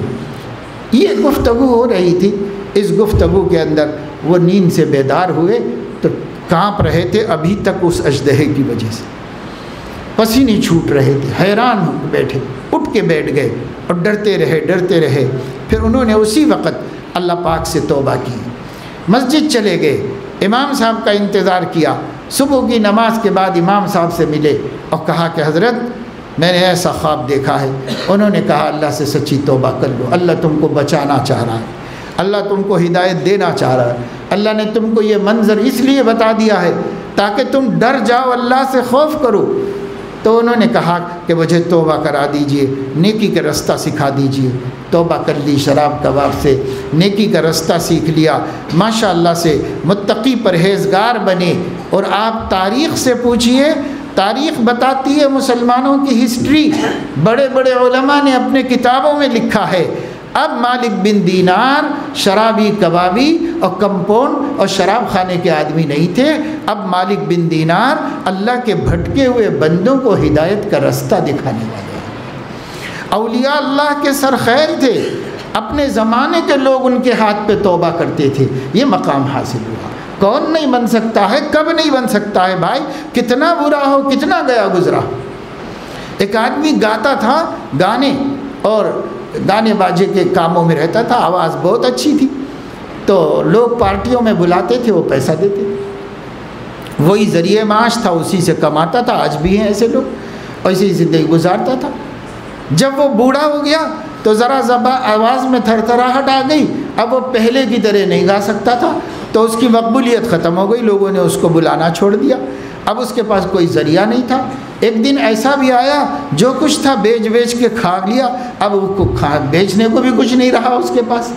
تو ایک دن اپنے تمام ساز اور طبل اور باجا گاجا جو بھی اس کے پاس تھا وہ ساری چیزیں لے لی اور گورکن سے قبر کھدوائی، اور قبر کھدا کے جا کے اس قبر میں سب رکھ لیا اور اسی میں لیٹ گیا، اور اس نے کہا کہ خدا کوئی بھی نہیں ہے میری آواز کو پسند کرنے والا، آج میرا گانا کوئی بھی نہیں پسند کرتا، مجھے 2 ٹکے کوئی دینے تیار نہیں، کل کا مقبول بندہ آج لوگوں کی نظر میں مردود ہو گیا ہوں، اب میں کہاں جاؤں، مجھے موت دے دیں یا مرنے کے لیے پہلے ہی سے قبر میں آ کے پڑ گیا ہوں، مجھے موت دے دے۔ تو اس کو غیب سے آواز آئی اللہ رب العزت کی، اللہ پاک نے فرمایا بندے جب تجھے کسی نے نہیں پوچھا، جب تیری آواز کو کوئی نہیں پسند کر رہا ہے، کم سے کم اس بھونڈی بری آواز کے ساتھ تو اس عمر میں تو صحیح تو نے مجھے پکارا ہے، تو میں تجھے تیرے جواب میں لبیک کہتا ہوں میرے بندے، میں تیری آواز سننے تیار ہوں، تو مجھ سے توبہ کر لے، مغفرت مانگ لے، میں تجھے معاف کر دینے کے لیے تیار ہوں۔ اس بندے نے توبہ کر لی، اللہ نے اسے معاف کر دیا، اور اس وقت کے نیک بندے کے اللہ تعالیٰ نے یہ بات خواب میں بتائی، فلاں جگہ پہ جاؤ، وہاں میرا ایک نیک اور محبوب بندہ ہے، اس بندے کی جا کے مدد کرو۔ وہ ڈھونڈتے ہوئے قبرستان پہنچے، دیکھا قبر میں ایک زندہ آدمی پڑا ہوا ہے قبر کے اندر، اور دیکھا اللہ نے فرمایا تھا میرا محبوب اور مقبول بندہ ہے۔ تو میرے عزیزوں، دوستوں، بہنوں، بیٹیوں، اللہ پاک وہ ہیں جب انسان کا کوئی بھی قدرداں نہیں تب بھی وہ اگر اللہ کو پکارے تو اللہ اس کی قدر فرما لے۔ اللہ ایسے قدر کرنے والے، کان اللہ شاکرن علیما، اللہ پاک اپنے بندوں کے قدرداں ہیں۔ میرا بندہ کتنے بھی دن میرا بندہ، جب بندہ کہے گا اللہ تو اللہ کہے گا لبیک یا عبدی، میرے بندے میں حاضر ہوں، کیا چاہتا ہے تو، کیا مدد چاہتا ہے میری؟ اللہ کہے گا۔ اللہ کی آواز ہمارے کان نہیں سنتے، لیکن ہمارے نبی نے آواز سنی ہے، ہمارے نبی نے اس آواز کی خبر دی ہے۔ اگر سنائی دے تو بھی اتنا یقین نہیں آنا چاہیے جتنا ہمارے نبی کے خبر دینے سے ہم ایمان والوں کو یقین آ جانا چاہیے۔ اللہ کہتا ہے جب ہم کہتے ہیں یا رب، اللہ کہتا ہے لبیک عبدی، بندے میں حاضر ہوں، بندہ میں موجود ہوں تیرے واسطے۔ کیا چاہتا ہے؟ مغفرت چاہتا ہے، معافی چاہتا ہے، رزق چاہتا ہے، میرے سے بول، میں تجھے دینے کے لیے تیار ہوں۔ میری نافرمانی چھوڑ دے، میرے گناہ ترک کر دے۔ آج ہم اللہ تعالیٰ کے نافرمانی چھوڑنے کو تیار نہیں ہیں۔ دن بدن مسلمانوں کا سماج ایک سے بدتر ایک گناہ میں مبتلا ہوتا جا رہا ہے، ایک سے بڑھ کر ایک بے حیائی ہمارے پاس آ رہی ہے۔ فکری مصیبتیں، عقیدے خراب، طرح طرح کے شکوک و شبہات اور طرح طرح کے مسائل آج ہمیں گھیرے ہوئے ہیں، اور اس کے ساتھ ہم دین سیکھنے کے لیے ٹائم بھی نہیں نکالتے، فرصت بھی نہیں ہے ہم کو کہ ہم جا کر ہفتے میں 1 گھنٹہ ہی صحیح، اتوار کو، جمعے کو، ہفتے کو، کس دن آپ کو چھٹی رہتی ہے؟ ہر محنت مزدوری کرنے والے کو بھی ایک دن چھٹی ہوتی، کسی نہ کسی دن اس کی چھٹی ہوتی۔ ہم گاؤں میں جاتے ہیں، دیہاتوں میں جاتے ہیں تو لوگ بولتے ہیں کہ صاحب مول صاحب آج کہیں کو آئے آپ؟ آج آئے تو کوئی بھی نہیں ملتے نا۔ ہم نے کہا بھائی وہ دن بتاؤ کس دن آنے سے ملتے ہیں؟ تو بولتے ہیں آپ فلاں دن آئیے، تو سب لوگ رہتے ہیں گاؤں میں، آج آنے سے کون ملے گا؟ آج آنے سے کوئی نہیں ملتا۔ ہم ایک بستی میں گئے سنگ تراشوں کی، یعنی پتھر تراشنے والوں کو، جن کو آج کل عام طور سے لوگ مسلمان بھی نہیں سمجھتے، اور وہ بھی اپنے کو ادھورا مسلمان سمجھتے ہیں، نہ کافروں میں نہ مسلمانوں میں، بیچ ادھر سمجھتے ہیں اپنے کو۔ ان سنگ تراشوں کی ایک بستی میں گئے ان لوگوں سے بات کرنے کے واسطے، تو عورتیں تھیں، عورتوں نے کہا کہ مولوی صاحب آج آئے تو کیا فائدہ ہے، آج کوئی بھی نہیں ملتے نا ہمارے لوگ آپ کو۔ تو ہم نے کہا بھائی کب آئیں؟ تو وہ کہنے لگے کہ بھائی اتوار کے دن آئیے۔ تو اتوار کے دن ہمارے لوگ واپس آ جاتے ہیں گاؤں کو، تو ٹھیک ہے، تو ہم اتوار کو گئے۔ اتوار گئے، پورا گاؤں بھرا ہوا تھا، جتنے لوگ ہیں سب پتھر تراشتے ہیں، بڑے سے لے کے بچوں تک۔ ابھی اتنا چھوٹا سا ہے، ابھی سے اس کے ہاتھ میں جو ہے ہتھوڑی چھلنی دے دیے، وہ بھی شروع کر دیا ہے کام۔ تو سب وہی کرتے ہیں، نہ پڑھتے ہیں، نہ لکھتے ہیں، نہ تعلیم، نہ دنیا کی، نہ دین کی، کچھ بھی نہیں۔ بس ایک ہنر ہے ان کے پاس، ہنر سے کما رہے ہیں، جی رہے ہیں۔ ایمان نہیں معلوم، نماز نہیں معلوم، روزہ نہیں معلوم، اللہ نہیں معلوم، رسول نہیں معلوم، کچھ نہیں معلوم۔ بس اتنا معلوم ہے کہ ہم ہیں، ایک انسان ہے، جی رہے ہیں۔ جب ان لوگوں سے بات کی گئی، انہیں سمجھایا گیا، سمجھا انہوں نے، بیٹھے ان کا کلمہ درست کرائے، لے کے بیٹھے۔ ماشاءاللہ سے کئی علماء تھے ہمارے ساتھ میں، سب علماء نے لے کے 5 کو لے کر 3 کو لے کے الگ الگ مسجد میں، مسجد تھی گاؤں میں، بیٹھ گئے۔ وہ کونے میں 3، وہ کونے میں 3 لے کے، وہ لے کے ایک کو سکھاؤ بھائی سکھاؤ۔ عورتیں آ گئیں تو کہا عورتوں کو بھی بٹھا لو بھائی۔ عورتوں سے کہا بھائی تم اپنے سر پہ ذرا اپنی ساڑی سر پہ سے ڈال لو اور بیٹھ جاؤ یہیں پر۔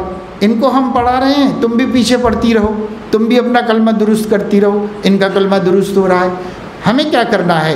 ہمیں تو یہ حکم ہے نا کہ مومنین سے کہہ دیجئے کہ اپنی نگاہیں نیچی رکھیں، اور مومنات سے کہہ دیجئے کہ اپنی نگاہیں نیچی رکھیں۔ اب اگر وہ جاہل بدو دیہاتی عورتیں دیکھتی بھی ہیں ہم کو تو چلو چھوڑو، ان کو دیکھنے دو، ہم نہ دیکھیں، بس اتنا کافی ہے۔ ہم دوسری طرف دیکھیں، نیچے دیکھیں، سامنے جو بچے ہیں ان کو دیکھ کے پڑھاتے رہیں، پیچھے عورتیں بھی پڑھتی رہیں۔ ان کو سکھانا ہے، محنت کرنا ہے۔ میں ابھی ایک گاؤں میں گیا تو گزشتہ مہینے، وینوکنڈا آندھرا میں ہے، اور 5 منڈلوں میں 80 مسجدیں ہیں، 650 خاندان عیسائی بن گئے ہیں، 650 خاندان عیسائی بن گئے ہیں۔ مسجد تو بنا دی، شب بھر میں ایمان کی حرارت والوں نے، من اپنا پرانا پاپی ہے، برسوں میں نمازی بن نہ سکا۔ غالب نے کہا تھا کہ مسجد کے زیر سایہ ایک گھر بنا لیا ہے، شکر ہے یہ بندے کمینہ پڑوسی خدا ہے۔ بس شاعریاں کر کے اپنا وقت ہم نے گزار لیا، بڑی بڑی باتیں کر لی، لمبی لمبی تقریریں کر لی، لیکن یہ جو عیسائی بن رہے ہیں، یہ جو قادیانی بن رہے ہیں، یہ جو مرتد ہو رہے ہیں، یہ جو شکیل بن حنیف کی دعوت کو قبول کر رہے ہیں، کوئی بے حیا کمینے کو عیسیٰ مسیح مان رہے ہیں، اس کے ہاتھ پہ جا کے بیعت کر رہے ہیں، اور کوئی یہ کہہ رہا ہے، کوئی یہ کہہ رہا ہے، اور ایمان والوں کے بچے بچیاں گمراہ ہو رہی ہیں۔ ہمیں کوئی پرواہ نہیں ہے کہ ہماری بیٹی کالج کے بہانے کیا کیا کر رہی، دنیا کے اخلاق تو چھوڑ ہی دیا، دین بھی برباد، عقیدہ بھی خراب، یہ سب ہو رہا ہے سماج کے اندر۔ اور یہ بچیوں کا اختلاط یہ صرف بڑے بڑے شہروں کی بات نہیں ہے۔ پہلے میرا خیال تھا کہ بڑے بڑے شہر، چھوٹے چھوٹے قصبوں میں جہاں کالج ہے وہاں کالج کلچر ہے، جہاں ہے وہاں ہے۔ وہاں کے نوجوانوں نے کہا، جہاں جاتا ہوں نوجوان کہتے ہیں مولانا ذرا اس پہ بات کریے، مولانا ذرا اس پہ بات کریے، ہماری بچیاں ایسے ایسے کسی کے بھی ساتھ رہ رہی، کسی کے بھی ساتھ پھر رہی، کسی کے بھی ساتھ ہنسی مذاق دل لگی کر رہی ہے۔ لوگ اپنے نفس کی تزکیہ محمد صلی اللہ علیہ وسلم کی امت کی بیٹیوں کے ذریعے کر رہے۔ کیا ہو گیا ہم کو؟ ہم کتنے قیمتی تھے، کتنے بیکار ہو گئے، بے قیمت ہو گئے۔ کیوں ہو گئے؟ اس دین کو چھوڑ کر ہو گئے۔ اگر ہم اپنے نبی کے دین کو مضبوطی سے تھام لیں، ہمارا وزن کوئی نہیں لگا سکتا، ہماری قیمت کوئی نہیں دے سکتا، اتنا قیمتی اللہ ہم کو بنائے گا۔ لیکن یہ دین ہم نے چھوڑ دیا، ہماری بہنوں نے چھوڑا، ہماری بیٹیوں نے چھوڑا۔ پڑھو پڑھو پڑھو بھائی، اچھی بات ہے، لیکن پڑھنے کے نام پہ جب جیسے ہی انٹرمیڈیٹ میں چلے گئے تو آزاد، اب کوئی نہیں پوچھ سکتا بچوں، 10ویں تک پوچھ سکتے ہیں، ماں باپ غصہ کر سکتے ہیں، ڈانٹ سکتے ہیں، کسی کام سے روک سکتے ہیں، ٹیچر روک سکتی ہے، اور کوئی بھی 10ویں تک بس۔ جیسے ہی ہائی اسکول کے باہر ہوئے اور پتہ چلا کہ اب میں انٹرمیڈیٹ میں ایڈمیشن لے رہا ہوں، یعنی اب میں کالج میں جا رہا ہوں، تو اب نہ ماں باپ مجھے پوچھ سکتے ہیں، نہ میرے کوئی کالج میں لیکچرر کچھ بول سکتا ہے۔ آج آپ لیکچرروں سے پوچھو کہ صاحب آپ کی کیا عزت ہے، آپ کے کالج کے اندر ایک اسٹوڈنٹ عزت دینے کے لیے تیار نہیں، الا ماشاءاللہ کوئی سمجھدار گھرانے کا بچہ ہوگا، بچی ہوگی تو، ورنہ کچھ بھی نہیں ہے۔ وہ خود اپنی عزت بچاتے رہتے ہیں کہ صاحب ان کو کچھ بولو مت، یہ لوگ جو چاہتے ہیں وہی کر لینے دو، ورنہ اپنی عزت باقی نہیں رہے گی۔ اس طریقے سے کالجز کے اندر مسلمان بچے بچیاں بھی ہیں، اور یہ حالت ہماری ہو گئی ہے۔ میری بہنوں، اپنی اولاد کو بچاؤ، اپنی اولاد کی حفاظت کرو۔ کل ایسا نہ ہو کہ ہمیں قیامت کے دن خدا نہ خواستہ بے ایمانوں کی ماں اور بے ایمانوں کا باپ کہہ کے پکارا جائے اللہ محشر میں، اللہ بچائے۔ حالات ایسے ہو رہے، ایسے حالات ہو رہے، دین کی فکر کیوں نہیں کرتے؟ اے کہ تو دنیا میں اتنا چست ہے، دین میں کیوں آخر اتنا سست ہے؟ کیوں ہمیں دین نہیں سمجھ میں آ رہا؟ دین کا نفع نقصان کیوں نہیں سمجھ میں آ رہا؟ ایک بزرگ فرماتے ہیں، نفع دینی دیکھ تو دنیا کی بہبودی نہ دیکھ، نفع دینی دیکھ تو دنیا کی بہبودی نہ دیکھ، مد نظر مرضی جانا رکھ، اللہ کی مرضی، محبوب کی مرضی اپنے سامنے رکھو، اس کو دیکھو اور کسی چیز کو مت دیکھو۔ لوگ کیا کہیں گے کہنے دو، دنیا کیا سمجھتی ہے سمجھنے دو۔ ہمیں کیا کرنا ہے؟ ہمیں اپنے اللہ کو خوش کرنا ہے، ہمیں اپنے نبی کو خوش کرنا ہے۔ آج ہر جوان کو یہ سکھائیے، ہر بچے کو، ہر بچی کو یہ سکھائیے کہ دیکھو بیٹا، زندگی صرف اپنے ایک رب کو خوش کرنے کے واسطے ہے، اپنا ایک محبوب ہے سیدنا محمد الرسول اللہ صلی اللہ علیہ وسلم، اگر وہ ہم سے خوش ہیں اللہ ہم سے خوش ہے، اگر وہ ہم سے دکھی ہیں تو اللہ ہم سے منہ پھیرا ہوا ہے، اللہ ہماری طرف دیکھنے کے لیے تیار نہیں۔ اپنے نبی کو خوش کرنا سیکھو، سکھاؤ، اپنے نبی کی عظمت و اہمیت بچوں کے دلوں میں بٹھاؤ۔ اور ان کی کیسے آئے گی عظمت؟ جب آپ ان کے قصے سنائیں گے، ان کے واقعات سنائیں گے۔ آج گھروں کا حال یہ ہے، اماں کو بھی نہیں معلوم، نانی ماں کو بھی نہیں معلوم، دادی ماں کو بھی نہیں معلوم حضرت علیہ السلام کون ہیں، ان کی سیرت کیا ہے، ان کی صورت کیا ہے، ان کی زندگی کیا ہے۔ کل میں رات میں ایک پروگرام میں تھا حیدرآباد ہی کے ایک دور دراز علاقے میں جہاں مسلمانوں کی بہت بڑی آبادی ہے، ایک مسجد کے پروگرام میں تھا۔ وہاں ماشاءاللہ علماء بڑی محنت کر رہے ہیں، ایک ایریے کو انہوں نے اپنا ٹارگٹ بنا لیا ہے اور گویا اس پورے علاقے کو، چند محلوں کو اپنا گود لے لیا ہے، اور گود لے کے اس کے اوپر وہ محنت کر رہے ہیں، یعنی گود لے کر محنت کر رہے ہیں۔ کہا جا رہا ہے کہ بھئی سدھی پیٹ کو جو ہے ہریش راؤ نے گود لے لیا تھا تو اس کو اتنا خوبصورت بنا دیا کہ بڑے بڑے شہر اس کے سامنے شرمندہ ہو گئے۔ ایسی بڑی بڑی سڑکیں، ایسے بڑے بڑے مالز، ایسے بڑے بڑی شاپنگ ہالز اور ایسی بڑی بڑی دکانیں وہاں پر چلے جاؤ تو حیران ہوں گے، جو شخص اگر 15 سال پہلے 10-15 سال پہلے سدی پیٹ شہر کو دیکھا ہوگا، اب جا کے دیکھ لو ایسا لگے گا کہ کسی باہر کے ملک کا شہر ہے۔ گود لے کر دنیا کو ترقی دے دی۔ ہمارے علماء کرام ایک ایک بستی کو گود لے لے، اتنے محلے میں اپنا گود لے رہا ہوں، یہ میرا متبنہ بیٹا ہے اور اس بیٹے کو مجھے سنوارنا ہے، پالنا ہے، عمدہ سے عمدہ بنانا ہے، اللہ کے پیارے بنا دینا ہے سارے لوگوں کو اس بستی کے۔ ایسے گود لے لیں، اپنا گود لے کے محنت کریں۔ یہ بیچارے ہمارے چند ماشاءاللہ اس میں سے بہت سے ہمارے شاگرد بھی ہیں، وہ سب علماء نے مل کے ٹارگٹ کر لیا، اتنے علاقے میں یہ کام کرنا ہے۔ سماجی کام کر رہے ہیں اور اس کے اندر اصلاحی کام کر رہے ہیں، تعلیمی کام کر رہے ہیں، مسلمانوں کے عقیدوں کے درست کرنے کا کام کر رہے ہیں۔ اس علاقے میں جتنے فتنے ہیں، سلم ایریا ہونے کی وجہ سے کتنے ہی بے ایمانوں کے فتنے وہاں انڈر گراؤنڈ کام کر رہے ہیں، ان سب سے بچانے کا کام ہمارے علماء کر رہے ہیں، اور مدرسے چلا رہے ہیں، مکاتب چلا رہے ہیں۔ اسی طریقے سے غریبوں کی مدد کرنا۔ ابھی کل ان لوگوں نے رپورٹ سنائی تو اس میں بتایا کہ اتنے چھوٹے کاروباریوں کو ہم نے یہ بنڈیاں دلائی ہیں تاکہ وہ لوگ اس پہ آسانی سے کاروبار کر لیں۔ بعض کو کاروبار کے لیے پیسوں کا بندوبست کر دیا ہے تاکہ وہ فروٹ لا کے بیچ لیں، پھول لا کے بیچ لیں، ترکاری لا کے بیچ لیں، مگر حلال کمائیں اور حلال کھائیں۔ اس کے لیے ان کی مدد کر رہے ہیں، کچھ یہ کر رہے ہیں، کچھ وہ کر رہے ہیں۔ جیسا جیسا سمجھ میں آتا جا رہا ہے، مسلمانوں کی خدمت ہر زاویے سے، ہر پہلو سے کر رہے ہیں۔ جو بات میں آپ کو بتا رہا تھا وہ بات یہ ہے کہ وہ لوگوں نے یہ بتایا کہ ہم لوگوں نے ربیع الاول کے مہینے میں ہمارے اس پورے علاقے کو ٹارگٹ کر کے یہ اعلان کیا تھا کہ ایک کتاب ہے ذکر حبیب صلی اللہ علیہ وسلم۔ اللہ پاک نے اس عاجز کو اس کے لکھنے کی توفیق عطا فرمائی بہت برسوں پہلے، وہ ہماری سب سے پہلی کتاب ہے۔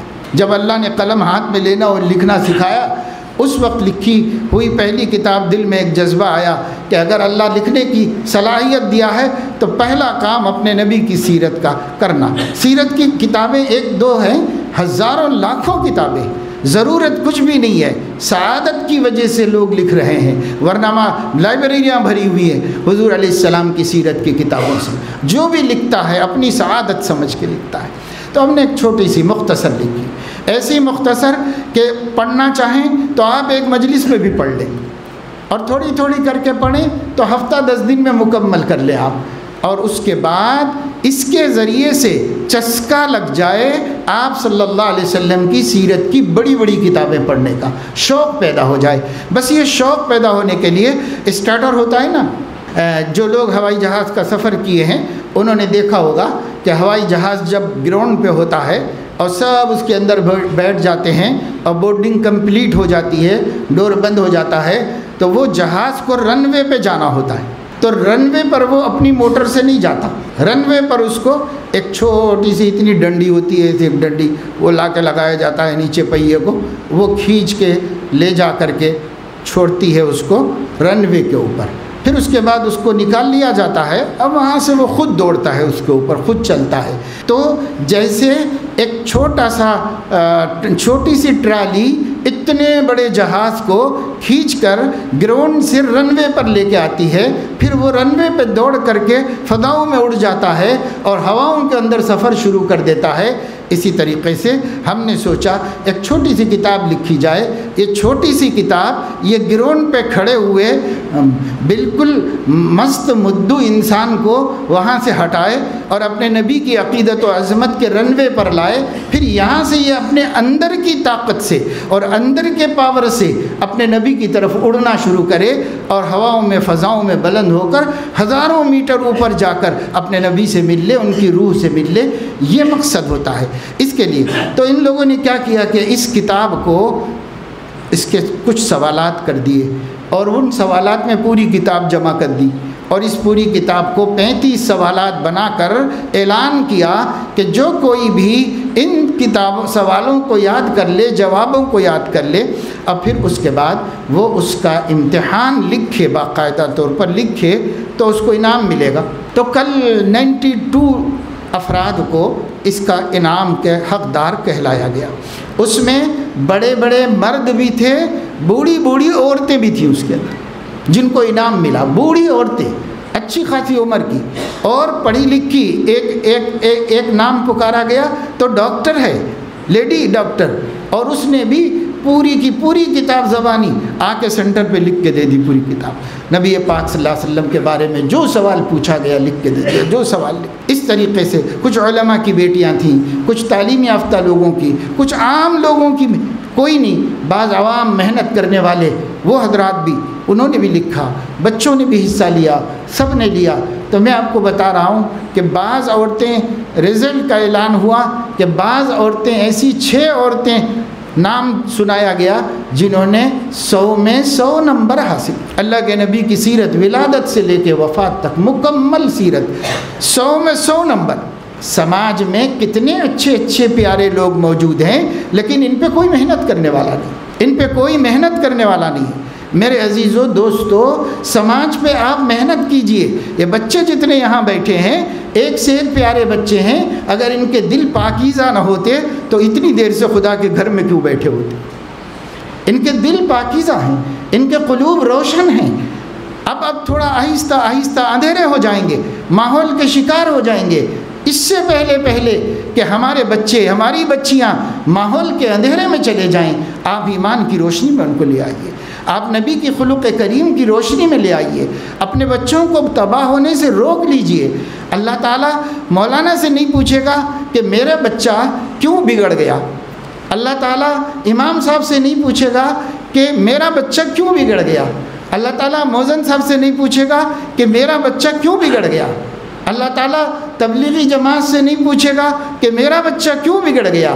اللہ پاک مجھ سے اور میرے بچے کی ماں سے پوچھے گا تم نے اپنے بچوں کو کیوں برباد کیا، تم نے اپنے بچے کی کیوں حفاظت نہیں کی، جس کا جواب اس کو دینا ہے۔ جو لوگ دین کی محنت کر رہے ہیں وہ اپنی آخرت بنا رہے ہیں، لیکن کیا ہم ان کے محتاج ہیں؟ ہم دوسرا ہم پہ محنت کرے، کیوں نہ ہم خود دوسرے پہ محنت کر سکتے؟ کیوں ہم خود دوسرے پہ محنت نہیں کر سکتے؟ ایسا کیوں نہیں ہو سکتا؟ یہ ہمیں سوچنے کی ضرورت ہے۔ ایک آدمی تھا بہت اچھا مشہور، اس آدمی نے بہت غلط کام کیا، شراب وراب پیا اور برائی کی، تو پڑھا لکھا تھا، قابل آدمی تھا، اس کا مقدمہ عدالت میں آیا تو بادشاہ کے سامنے آیا۔ بادشاہ نے اس کا مقدمہ دیکھا اور دیکھ کر کہا ثابت ہو گیا ہے اس کا شراب پینا بھی اور اس کا بدکاری کرنا بھی، لہذا اس کو سزائے موت دی جائے۔ تو اس نے ہاتھ جوڑے اور کہے کہ سرکار حضور علی مجھے ایک دفعہ موقع دیجئے، معاف کر دیجئے۔ اس نے کہا کہ نہیں، میں تم کو کوئی موقع نہیں دوں گا، تم جیسے آدمی کو سزا دے کر سب کے سامنے تم کو دوسروں کے لیے عبرت بنا دوں گا، ہر آدمی تمہیں دیکھ کر عبرت حاصل کر لے اور ایسا گناہ کبھی نہ کرے۔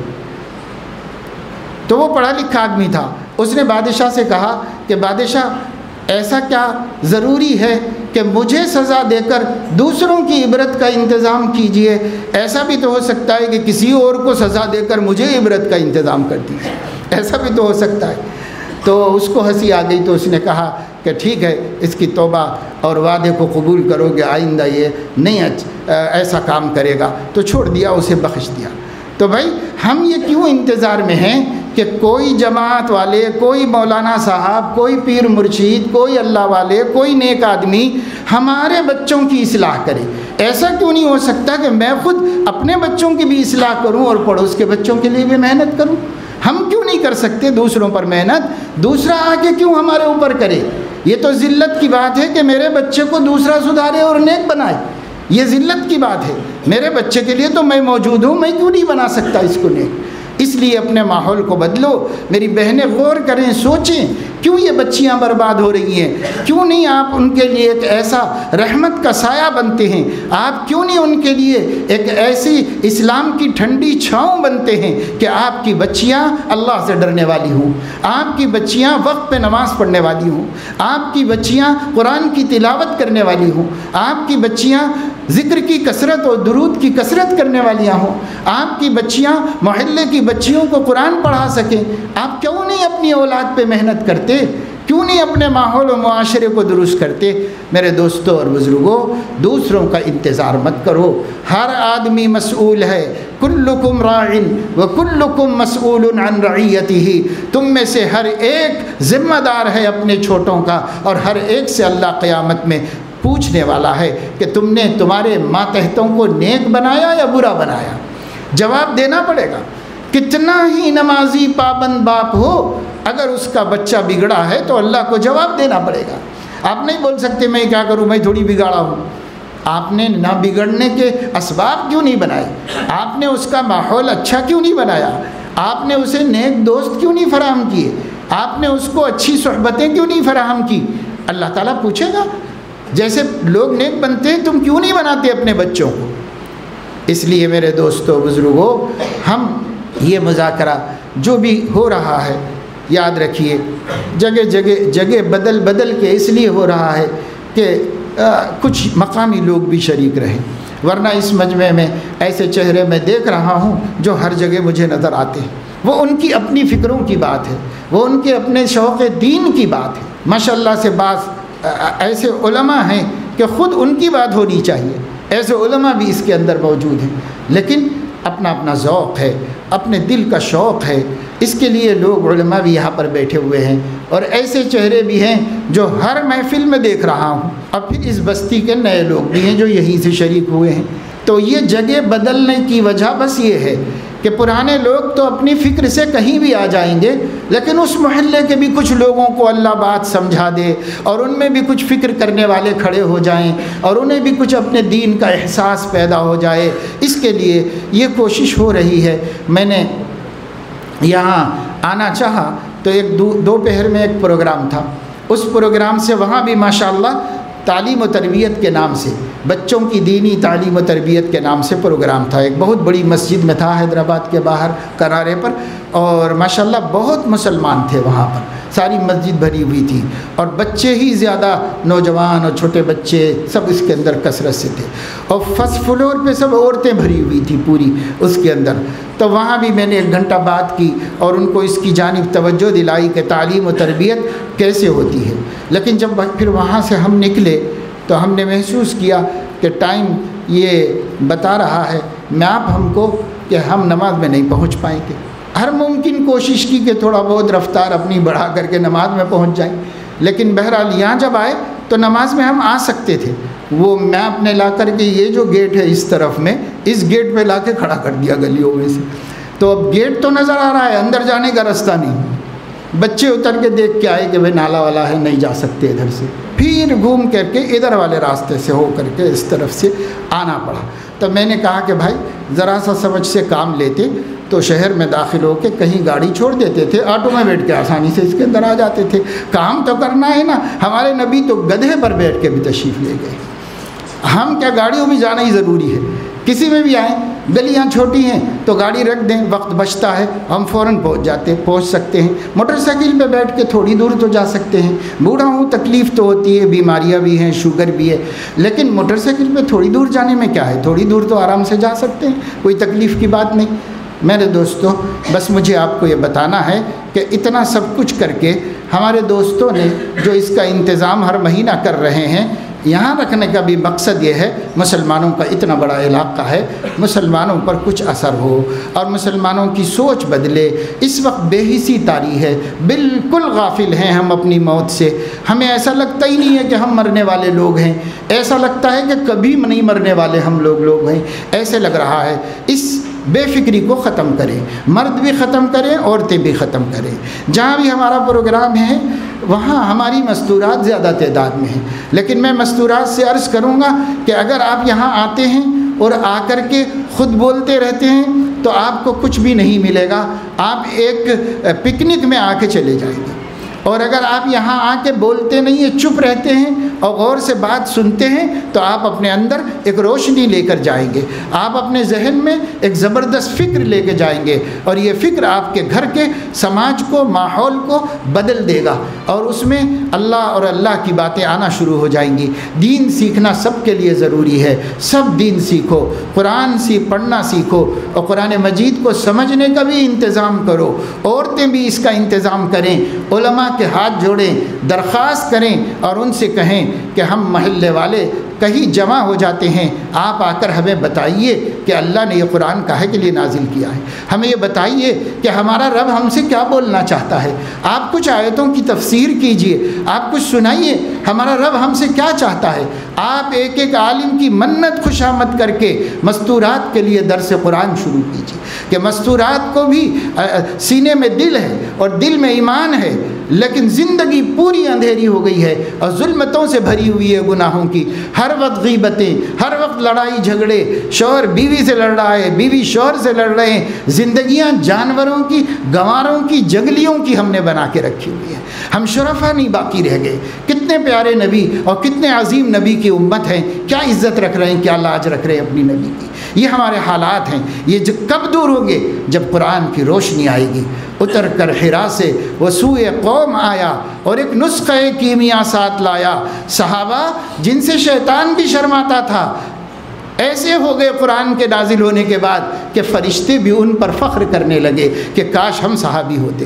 فرشتوں کو صحابی بننے کا شوق ہوا، ایسا بنا دیا۔ نبی نے کیسے بنایا؟ تو نبی لے کے کیا آئے تھے؟ اتر کر حرا سے وہ سوئے قوم آیا اور ایک نسخہ کیمیا ساتھ لایا۔ وہ کیا چیز تھی جس نے صحابہ کرام کی غفلتوں کو یادداشت سے بدل دیا، صحابہ کرام کی بے حسی کو احساس سے بدل دیا، صحابہ کرام کو اللہ سے دوری کو اللہ کے قدموں میں لا کے گرا دیا، اللہ کی چوکھٹ پہ لا کے بٹھا دیا۔ وہ کون سی چیز تھی؟ جو دوسروں کا خون چوستے تھے آج دوسرے کو بچانے کو اپنا خون دینے والے ہو گئے، جو اپنی زندگیوں کی قیمت پر اپنے بھائی کی جان کی حفاظت کر رہے تھے۔ ایسے لوگ آسمان کی آنکھوں نے اس سے پہلے کبھی نہیں دیکھے اور ان کے بعد کبھی نہیں دیکھے۔ ایسے پیارے لوگ کیسے بنے؟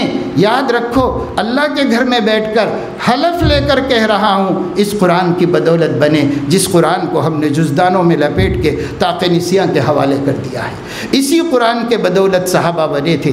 آج یہ قرآن ہم نہیں جانتے، پڑھنا بھی نہیں جانتے، سمجھتے بھی نہیں اس میں کیا ہے۔ ایسے پیارے پیارے قصے ہیں کہ ان قصوں سے زندگیاں بدل جاتی ہیں۔ اگر ان قصوں کو اگر کوئی جاننے والا، کوئی عالم دین قرآن مجید کا ایک ایک قصہ بھی سنا دے ہمارے عورتوں کی محفل میں اور ان کی مجلس میں پردے کے ساتھ ایک ایک قصہ سنا دے تو میرے دوستوں اور بزرگوں آپ کی سسکیاں اور آہیں نکل جائیں گی، آپ اپنی آنکھوں سے آنسوؤں کو روک نہیں سکیں گے۔ اتنا دلوں کو بدلنے والا قرآن، ایسا زبردست کلام، یہ بجلی کا کڑکا تھا یا کہ صوت ہادی، عرب کی زمین ساری کی ساری جس نے ہلا دی وہ قرآن ہے۔ اسی قرآن کو ہم چھوڑ کے بیٹھے۔ انتظام کرو، انتظام کرو، ہر بستی میں مستند اور معتبر عالم دین کے ذریعے اللہ کا کلام تھوڑا تھوڑا سمجھایا جائے لوگوں کو۔ قرآن کے واقعات و قصص کُلًّا نَقُصُّ عَلَيْكَ مِنْ أَنْبَاءِ الرُّسُلِ مَا نُثَبِّتُ بِهِ فُؤَادَكَ۔ اے نبی، ہم نے اس کتاب میں پچھلے لوگوں کے ایسے ایسے قصے آپ کو سنائے ہیں جس سے ہم آپ کے دل کو مضبوط کرنا چاہتے ہیں اور آپ کی ہمت کو بڑھا دینا چاہتے ہیں۔ مَا نُثَبِّتُ بِهِ فُؤَادَكَ، جس کلام سے اللہ نے ہمارے نبی کے حوصلے بڑھائے تھے اسی کلام سے ہمارے بھی حوصلے بڑھیں گے۔ لیکن آج مسلمان قرآن کو دیکھنے کے لیے بھی تیار نہیں۔ کتنے مسلمان ہیں، عورتیں خاص طور سے، بھائی کتنے دنوں سے قرآن نہیں دیکھا ہے؟ تو کئی دنوں سے نہیں دیکھے ہوں گے۔ ایسے بھی ہوں گے جو پورا مہینہ گزر گیا، چاند سے چاند آ گیا، قرآن کو زیارت بھی نہیں کی، قرآن کریم کی، قرآن کو دیکھا بھی نہیں۔ ایسے مرد بھی ملیں گے سینکڑوں ہزاروں، مہینہ بھر 6 مہینے قرآن کی شکل بھی نہیں دیکھی۔ کیا ہے بد نصیبی! اس بد نصیبی پر ہم تو جتنے بھی اللہ کی طرف سے عذاب میں مبتلا کیے جائیں کم ہیں۔ واپس آؤ قرآن کی طرف سے، واپس آؤ قرآن کی طرف، واپس آؤ اللہ کی طرف، واپس آؤ اللہ کے نبی کی طرف۔ یہی نجات ہے، اس کے علاوہ کہیں نجات نہیں۔ ادھر لوٹو لوٹو لوٹو، توبوا الی اللہ جمیعا ایھا المؤمنون لعلکم تفلحون۔ فلاح اسی سے پاؤ۔ ہر آدمی کچھ تھوڑا بہت دین پہ چل رہا ہے، اسی میں مست و مگن ہے، اسی میں خوش ہے۔ کل حزب بما لدیہم فرحون کا مصداق بنے ہوئے ہیں۔ ہر گروہ، ہر پارٹی، ہر جماعت بس دو کاموں کو اپنا دین بنا کر اسی میں خوش ہے، اسی میں مگن ہے، اور ان کو نہیں پتہ کہ تم کنویں کے مینڈک ہو۔ دین اسلام سامنے ایک سمندر کی طرح کھڑا ہوا ہے، ذرا باہر نکل کے دیکھو دین اسلام کتنا بڑا ہے، کتنا وسیع ہے اور کتنا عظیم ہے، لیکن پتہ ہی نہیں ہے۔ اس لیے بھائی علماء سے رشتہ جوڑو، جتنا علماء سے کٹو گے، جتنا علماء سے دور بھاگو گے، اتنا اپنے دین میں خسارے میں رہو گے، نقصان میں رہو گے۔ اس لیے علماء کی قدر کیجیے، علماء سے رشتہ جوڑیے۔ ہماری بہنیں بھی انتظام کر لیں، خود جڑیں، جیسے صحابیات خود آئیں اور حضور علیہ السلام سے کہا یا رسول اللہ یہ ہمارے مرد آپ کے اوپر غالب آ گئے، تو حضرت علیہ السلام نے فرمایا یہ کیا بات ہے ہوئی؟ تو کہنے لگے ہر وقت وہی آپ کو گھیرے رہتے ہیں اور آپ ان سے بات کرتے ہیں، وہ آپ سے بات کرتے ہیں، ہم بھی تو مسلمان ہیں، ہم بھی تو آپ کا ایمان لائے ہیں، ہم سے آپ کبھی بات نہیں کر پا رہے ہیں، یہ سب ہمارے مرد ہی آپ کو گھیر کے رکھے ہوئے ہیں۔ تو حضور کو ہنسی آئی، خوش ہوئے، اب فرمایا تمہارا جذبہ مجھے اچھا لگا، تم فلاں صاحب کے گھر میں جمع ہو جانا اور میں آ کر تم لوگوں کو وہاں سناؤں گا۔ یہ نبی کی سنت ہے۔ آج بعض لوگ کہہ رہے ہیں کہ صاحب عورتیں زیادہ جمع نہیں ہونا، عورتیں یہ نہیں کرنا، عورتیں وہ نہیں کرنا، اور مرد بیان نہیں کرنا، فلاں نہیں کرنا، سب کہاں سے نکالے ہو بھائی؟ ہمارے نبی نے خود جا کر کے گھر گھر عورتوں کو دین پہنچایا ہے۔ دین میں انحراف مت کرو، دین میں تحریفات مت کرو، دین کے اندر جو دین سچا سانچا 1400 سال پہلے ہمارے آقا چھوڑ کے گئے ہیں اسی دین کو حاصل کرو اور اسی دین پر اپنی زندگی بناؤ۔ علماء کو چاہیے کہ وہ جگہ جگہ عورتوں کو جوڑے اور اللہ کی کتاب میں سے اللہ کے نازل کیے ہوئے قصے سنائیں ان کو۔ یہ قصے انقلاب برپا کریں گے، یہ قصے زندگیوں میں صالح تبدیلی لائیں گے، اور مردوں میں بھی کریں یہ کام، اور یہ کام ہو۔ مسجد مسجد قرآن کا درس ہونا چاہیے، اور مسجد مسجد قرآن کی تفسیر اس طرح بیان ہونی چاہیے کہ خود بیان کرنے والا بھی اثر لے اور دوسرے لوگ بھی متاثر ہو جائیں، ان کے دل پسیج جائیں اور نرم پڑ جائیں۔ اب دور تھیوری کا نہیں ہے، اب دور فلسفے بیان کرنے کا نہیں ہے، اب دور ایسا نہیں ہے جس میں آپ بڑی بڑی تقریریں کریں اور بڑے بڑے فلسفے بیان کریں، نہ سمجھنے والے ہیں نہ سننے والے ہیں۔ آج کا دور بہت نازک دور ہے، ہنگامی وقت ہے، فوجی بنیادوں پر خدمت کرنے کا ٹائم ہے۔ مسلمان ملحد ہو رہے ہیں، مرتد ہو رہے ہیں، اور کتنے ایجوکیٹڈ مسلمانوں کے دلوں میں اللہ رسول سے بدگمانیاں پیدا ہو گئی ہیں، نہ بول سکتے ہیں نہ صاف کر سکتے ہیں۔ اگر اسی پہ مر جائیں گے تو خائب و خاسر ہو جائیں گے۔ باپ دادا سب مسلمان تھے، اولاد جہنم میں جائے گی۔ جب تک یہ قرآن کا پیغام عام نہیں کیا جائے گا تب تک زندگیوں میں تبدیلی نہیں آئے گی، شکوک و شبہات دور نہیں ہوں گے، دلوں کو یقین کی دولت نہیں ملے گی، آخرت کی فکر نہیں پیدا ہوگی۔ اللہ اپنے کرم سے ہم سب کو توفیق عمل نصیب فرمائے، اور اللہ تبارک و تعالی شانہ ہمیں جو کچھ ہم نے کہا سنا ہے اس مذاکرے کو ہم سب کی ہدایت میں اضافے کا سبب بنائے، ہماری بے حسیوں کے ختم ہونے اور ہمارے اندر احساس کے جاگنے کا اللہ سبب بنائے۔ ہم میں جتنے لوگ یہاں موجود ہیں، مرد ہوں یا خواتین، ان سب کو اللہ یہاں سے اس طرح لوٹائے کہ یہ اس ارادے کے ساتھ ہم سب یہاں سے اٹھیں کہ ہمیں اب ایک ایک لمحہ ضائع ہونے سے بچانا ہے۔ بہت زندگی ہم نے برباد کر لی، اب جو باقی ہے اسے ٹھکانے لگانا ہے اور اس سے صحیح کام لے کر اپنے اللہ کو خوش کرنا اور اپنے نبی کو راضی کر لینا ہے، اپنے بچوں کی تربیت کرنا ہے، اپنے گھروں کے ماحول کو نماز اور روزے کا ماحول بنانا ہے، دین و ایمان کا ماحول بنانا ہے۔ کریں گے بھائی انشاءاللہ؟ اللہ ہم سب کو توفیق عمل نصیب فرمائے۔ مجھے آپ کے پاس سے پھر واپس جانا ہوتا ہے اور صبح پڑھانا ہوتا ہے، پھر اگلے سفر میں نکلنا ہوتا ہے، اس لیے آپ دعا کریں کہ اللہ مجھے بھی قوت عطا فرمائے اور جو کام کر رہے ہیں اس کو اخلاص نصیب کر کے قبول فرما لے اللہ تعالیٰ۔ اللهم صل وسلم على سيدنا ونبينا وحبيبنا وشفيعنا ومولانا محمد وعلى آله وأصحابه وأزواجه وأتباعه أفضل صلواتك وعدد معلوماتك برحمتك يا أرحم الراحمين۔ اللهم ربنا آتنا في الدنيا حسنة وفي الآخرة حسنة وقنا عذاب النار۔ ربنا آتنا من لدنك رحمة وهيئ لنا من أمرنا رشدا ربنا ظلمنا أنفسنا وإن لم تغفر لنا وترحمنا لنكونن من الخاسرين اللهم إننا ظلمنا أنفسنا ظلما كثيرا ولا يغفر الذنوب إلا أنت فاغفر لنا مغفرة من عندك وارحمنا فاغفر لنا مغفرة من عندك وارحمنا فاغفر لنا مغفرة من عندك وارحمنا إنك أنت الغفور الرحیم۔ مولا کریم اپنے کرم سے ہمارے گناہوں کو معاف فرما، ہماری خطاؤں لغزشوں کو درگزر فرما، ہماری غفلتوں کو اپنے کرم سے معاف فرما۔ اے اللہ جو زندگیاں باقی ہیں اپنی زندگی کو صحیح رخ پر ڈالنے کی توفیق عطا فرما۔ اللہ اپنے نبی کی فکروں کا احساس نصیب فرما، اپنے نبی کی قربانیوں کا احساس نصیب فرما، صحابہ کرام کے احسانات کا احساس نصیب فرما۔ اللہ ایمان والی زندگی کو پسند کر لینے کی توفیق عطا فرما۔